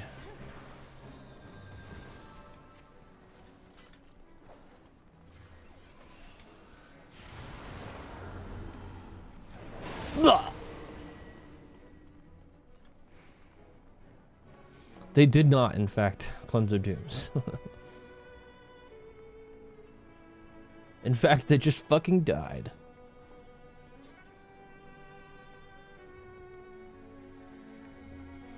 That Santa Claus Dragoon in our party is making me remember that I gotta set up my Christmas glam. I'll do that tomorrow when we're checking out the other glam stuff.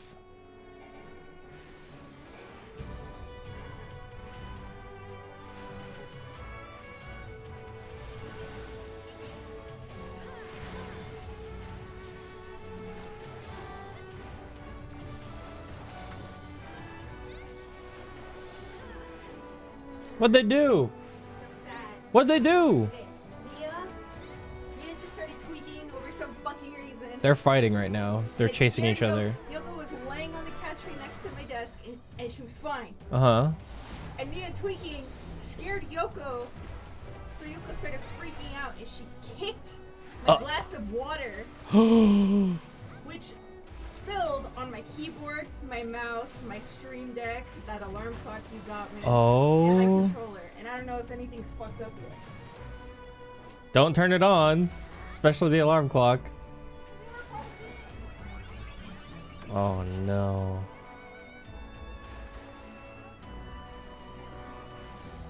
Just a lesson for you, everybody. Don't don't leave open water sources on your desk.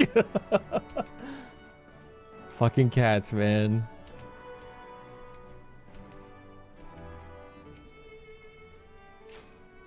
Yoko's grounded, dude. She's in trouble.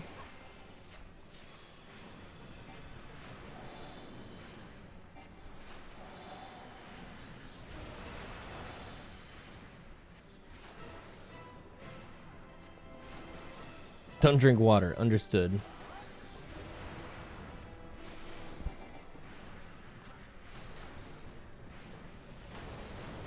Hey man, maybe don't point the boss that does the giant cleave attack at the entire alliance.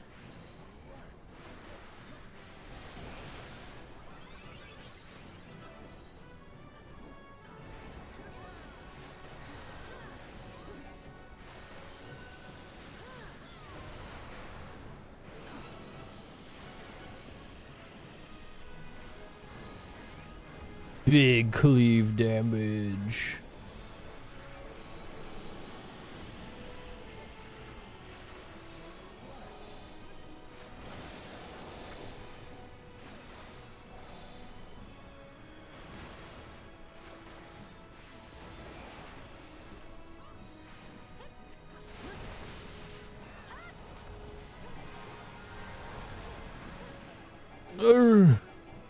So frozen. Let it go. Let it go.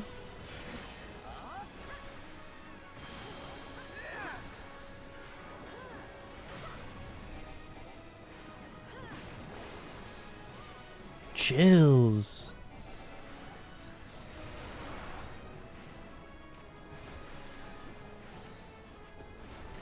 Man, that fucking poison shit hurt.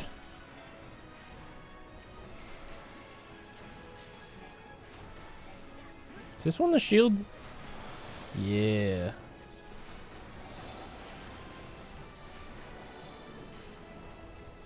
Yeah. Oh! That was badass.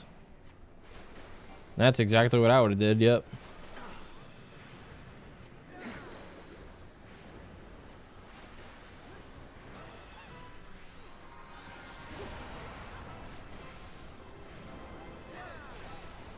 Youch.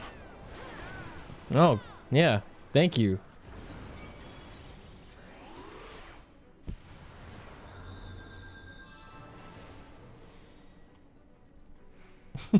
I just know that Dark Knight was walking out of the arena like, yep, totally owned that encounter. Perfect.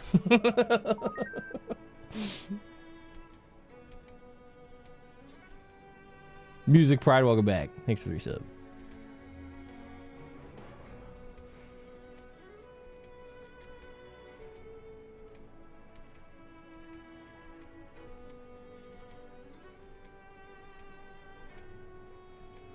Oh, that's my party going to the wrong side.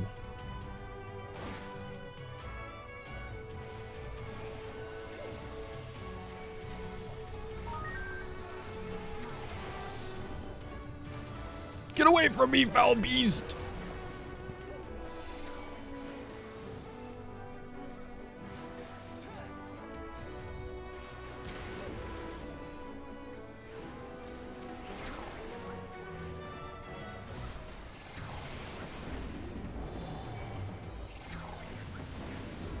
Whee!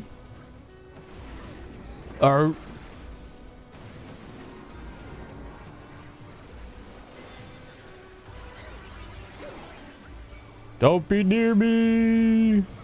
Oh, we did it.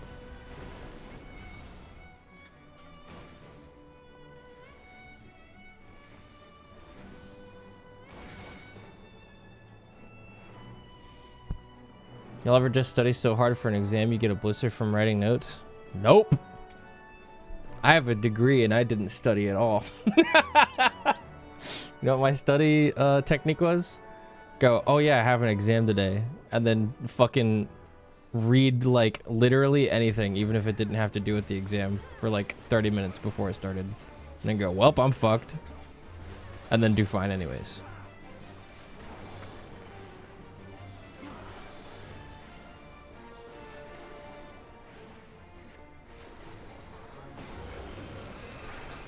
Like I said back in college, D gets degrees. Because they both start with D.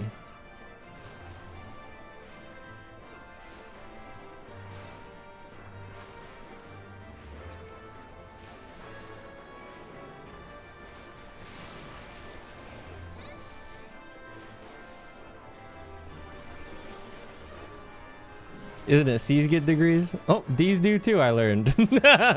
Take it from me, the guy with the degree.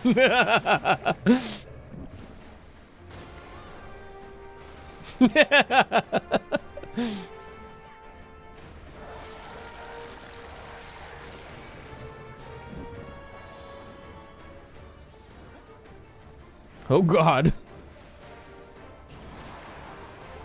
Me when I'm a tank and I have no fucking idea how to do this encounter. Heal this guy a little bit before I leave. I guess I'll go in.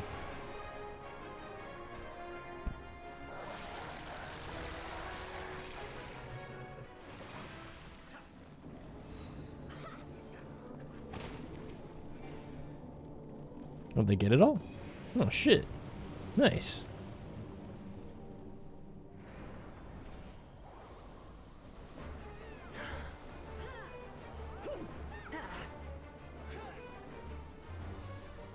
Okay, someone got it.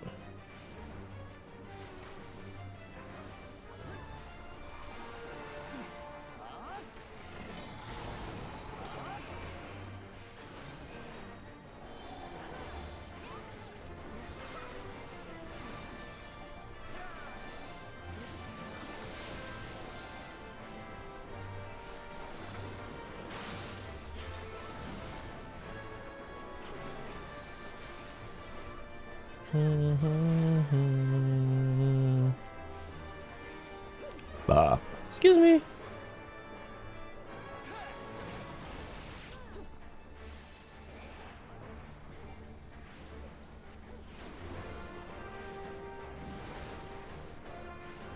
A lot of my college classes, the professors that I had fucking had an online platform basically where they could upload all their lectures and notes and stuff. And as soon as they showed me that they had those, I was like, I'm never showing up in person again. And they went, okay. And then I stayed at home every day. I basically did online college.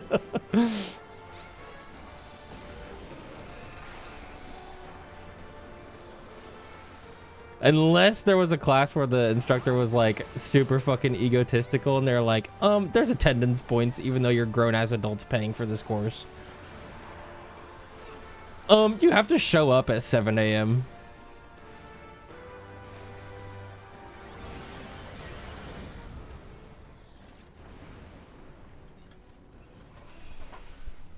That shit was ass, bro.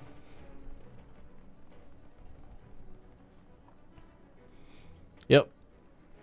My two favorite professors in all of my college years did the online notes things, and they even recorded themselves giving a lecture each day and then just uploaded the video.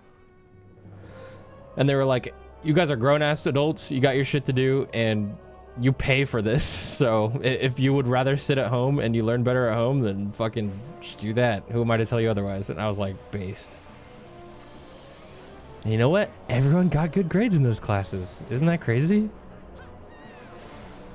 And in fact, there were such cool professors that on the days where they said they were gonna actually do something cool in person, everybody fucking showed up. And like brought snacks and shit and like hung out.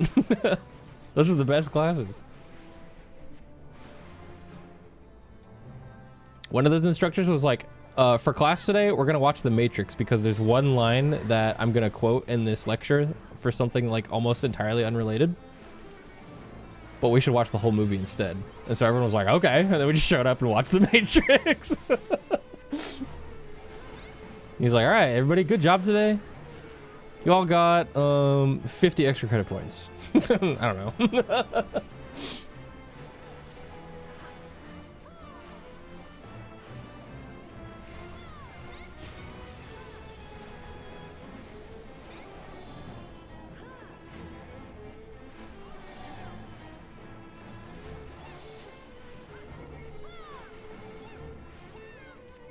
If you miss too many classes, you just failed. That's so fucking dumb, bro.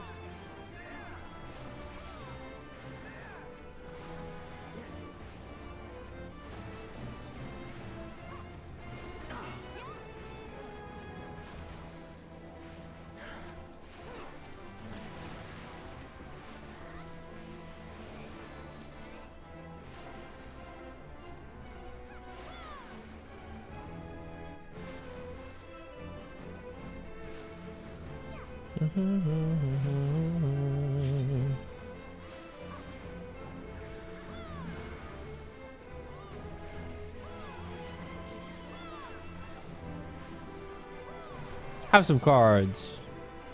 Have you guys noticed that I've just been putting the DPS card on a DPS and then giving my tank both of the other cards every time? This shit's awesome, actually.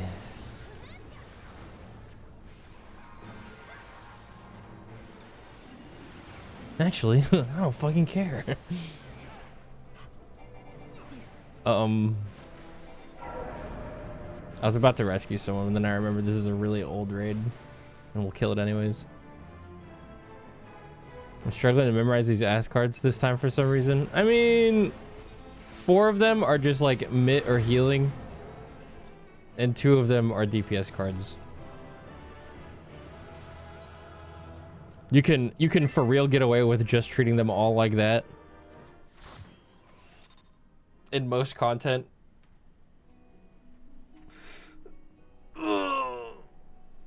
But if you really want to min-max usages out of them, then you can read what each and every single one does, but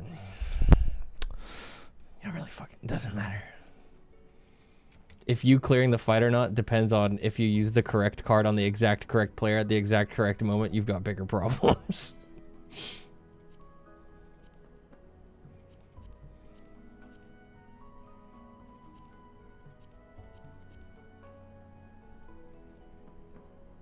Servers go down in 20 minutes.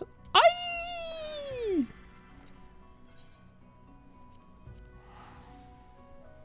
I want to go hit an oracle real quick and see how much damage it does. Let me give myself a card. Okay. Boom! Damn, 36k.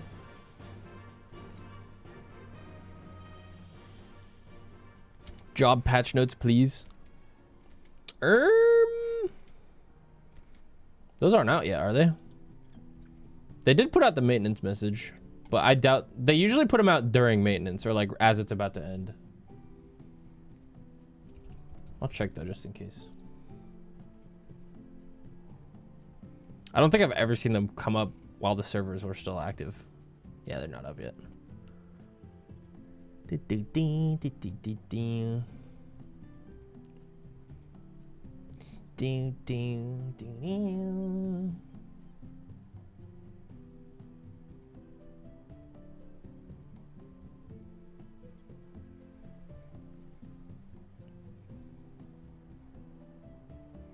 can no longer be trusted with the job info until the servers go down. It's true.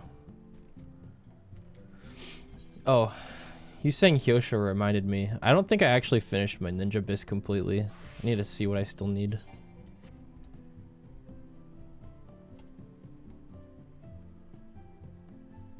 I think all my left side pieces are done. It's just accessories, which is the annoying part. Is this it? Yeah. Okay. Dark Horse hood. Dark Horse chest. Augmented gloves. I need an augment. Augmented pants. Dark Horse boots. And then raid ring, raid neck, and the rest I need tomes and upgrades for. How many books do I have? 3 and then 8 twos. It's 3 for a twine, right? And then is it 3 for solvents? I should be able to get enough. But like the odds of me playing ninja are so low that it's probably not even gonna fucking happen anyways. 4? Okay. And then I can do the alliance raid for another one. So I actually have the perfect amount. I'll just need to do one more 3 clear, which will be easy. Oh, or I could just turn that 4 book into a 3, yeah. Yeah, I have exactly enough. And that would clean out my inventory too. But I'll need tomes for... I can buy one accessory right now, and then I have 2 weeks. Yeah, I'll be plenty good. So I can finish that up, because I need like 1,200 tomes for the accessories, roughly. And then I need 3 of the glazes. Can you still buy glazes with the 2 books? Let me just go check. You guys are wrong 90% of the time.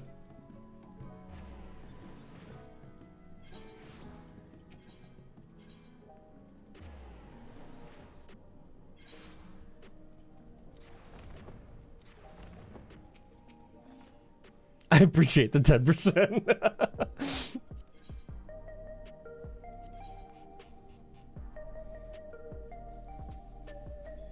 Yeah, it's 3 for the glaze with 2 books. So I actually need 3 of these.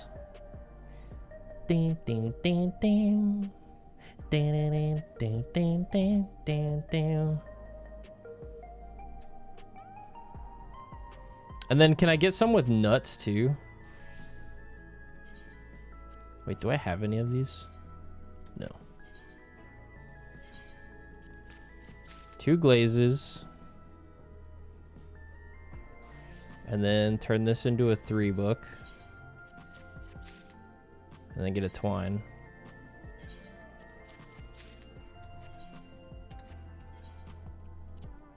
So that's...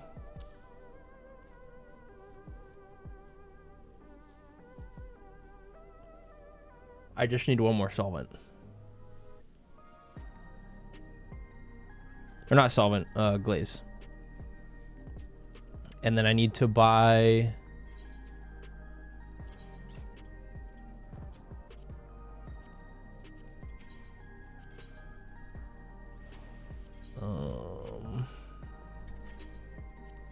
Scouting... Or the aiming earring. Fucking aiming accessories, bro.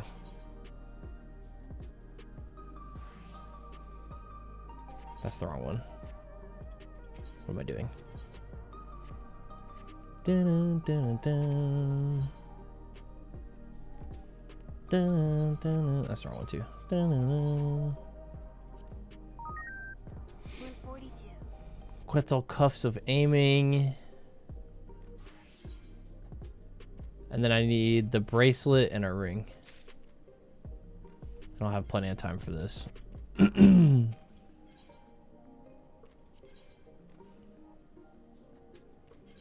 to upgrade these two.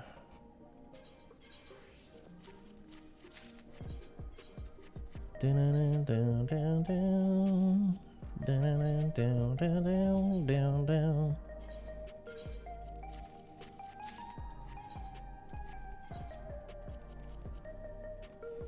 You never know, we might need to play ninja. Double or debt direct, crit crit. This needs to be crit debt. Do I have materia on me? I'm almost out.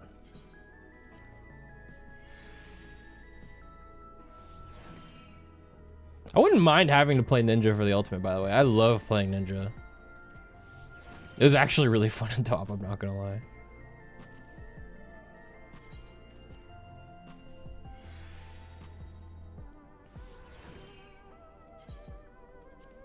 I think the only scenario I would pick ninja over dragoon at this point is not necessarily number changes, unless they make ninja insanely fucking overpowered for no reason, which I don't think will happen. Is if the fight has really bad jump alignments, or situations where I literally can't use my jumps. That's when I'd be like, all right, I'm hopping on ninja. Because that could very well happen.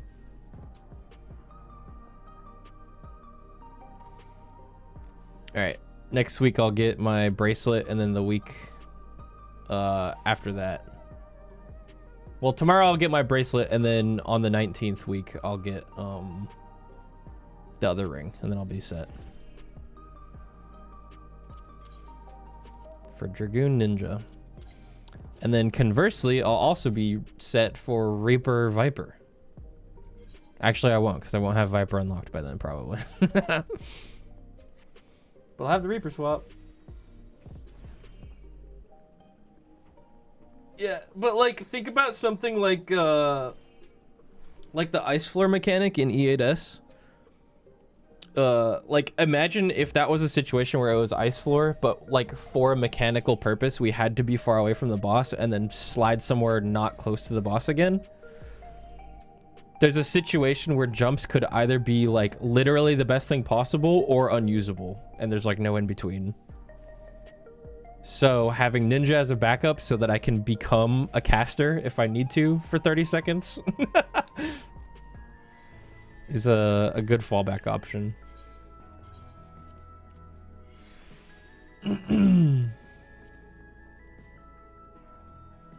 Unlikely, but possible.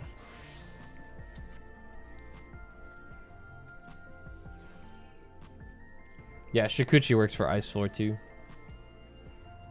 But unlike Dragoon, Ninja can also just be like, fuck you. I have a 20 yalm cast range now for like 30 seconds. Raiton, Tenshijin,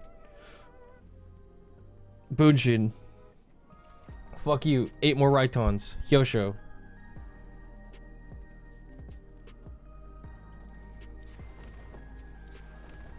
Hiya, hiya. That recharges with every Raiton cast. Exactly. And then when it's melee time, fucking gap closer Raiju. Fortunately, the reason I played Dragoon in top, if you remember, was because the phase 1 damage check was really tight. And Dragoon wasn't helping with that because we literally didn't have a 2-minute window.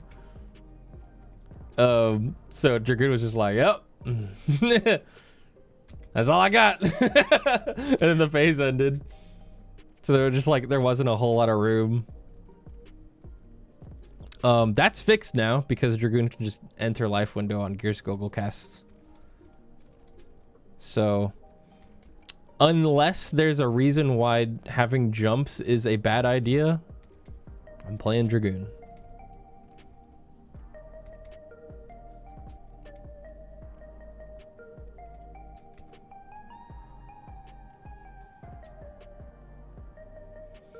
Ninja looks cool, but I can't get the mudras right in the heat of battle. I get it. In case you haven't been told, there's a really easy way to remember them.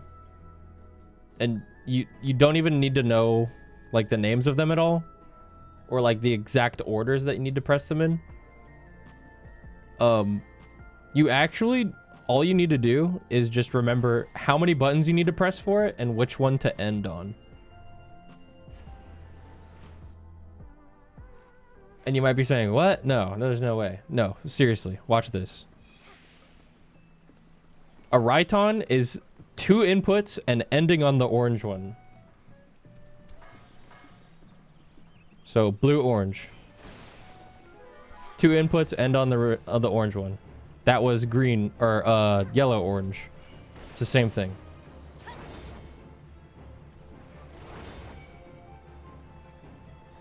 So hide again. So like a Suiton, for example, would be blue, orange, yellow, or orange, blue, yellow. It's just 3 inputs and end on yellow. So you can do it like this. That's a Suiton. Or you can do 3 inputs the other way and end on yellow. Same thing. It's just the final mudra that matters, yeah. And how many buttons you press. There's never one that takes more than 3. It's either 2 or 3. Well, could also be 1, but you never use the 1. Yeah, you never press the same one more than once.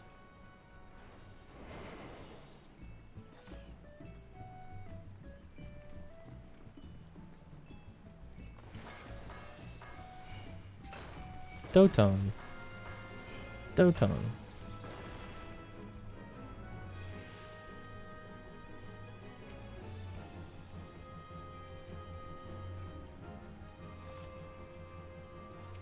Mm-mm-mm.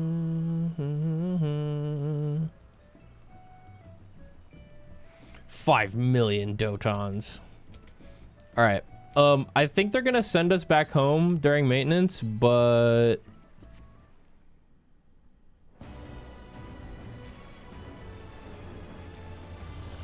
just in case.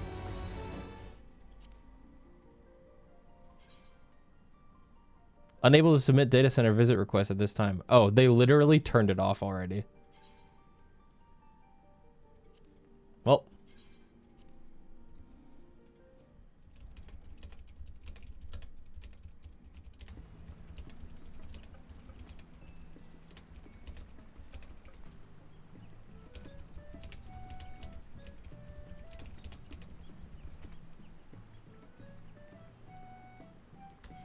Okay. Well, I'm all set up.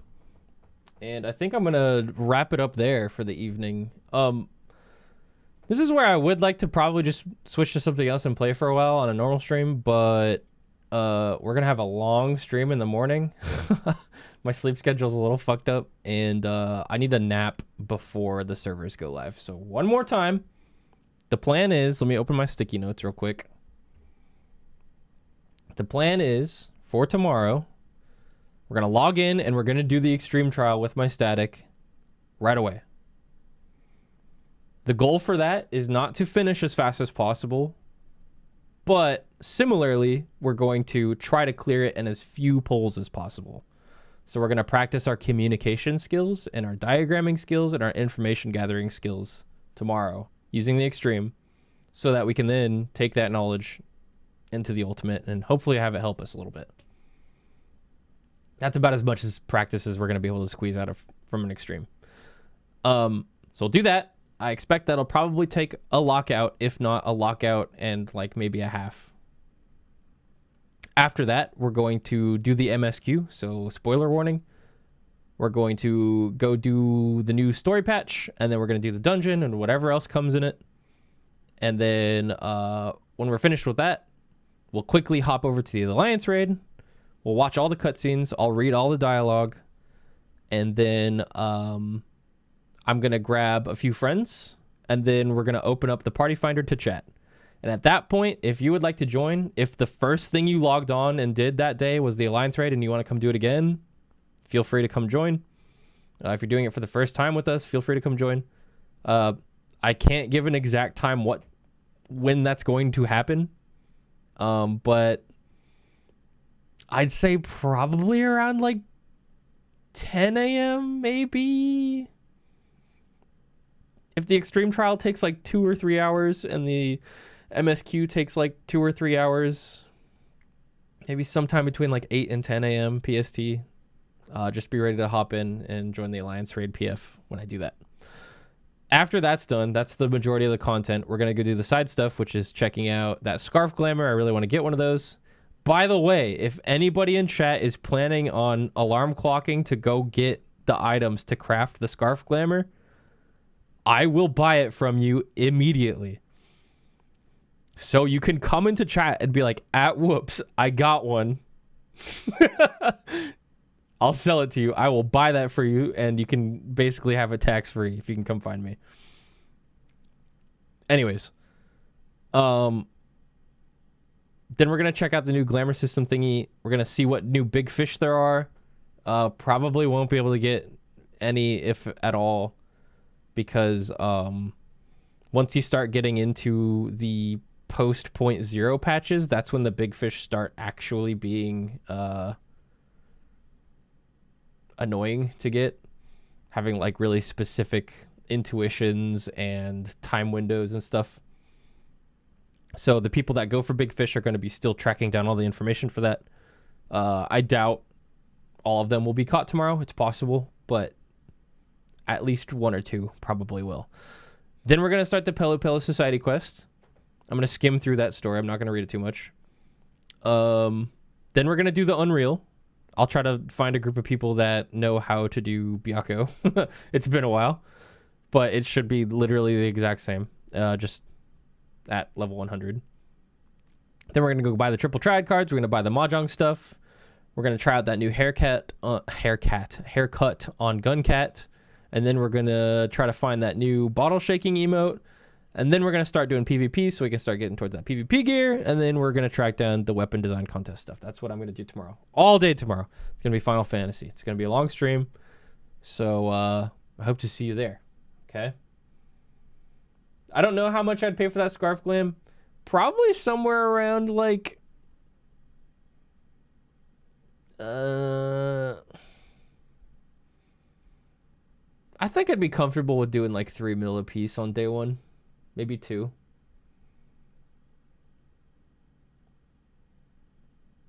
They're gonna quickly go down to like 500k a piece in the next few weeks, but for day 1, I'd be comfortable with doing like 3 mil. 2 or 3 mil.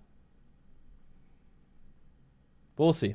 Who knows? Market board might be crazy tomorrow. All right. Have a good night, guys. I'm going to go wind down. Probably play a little bit of Brighter Shores off stream and then take a nap. And I'll be live at 2 a.m.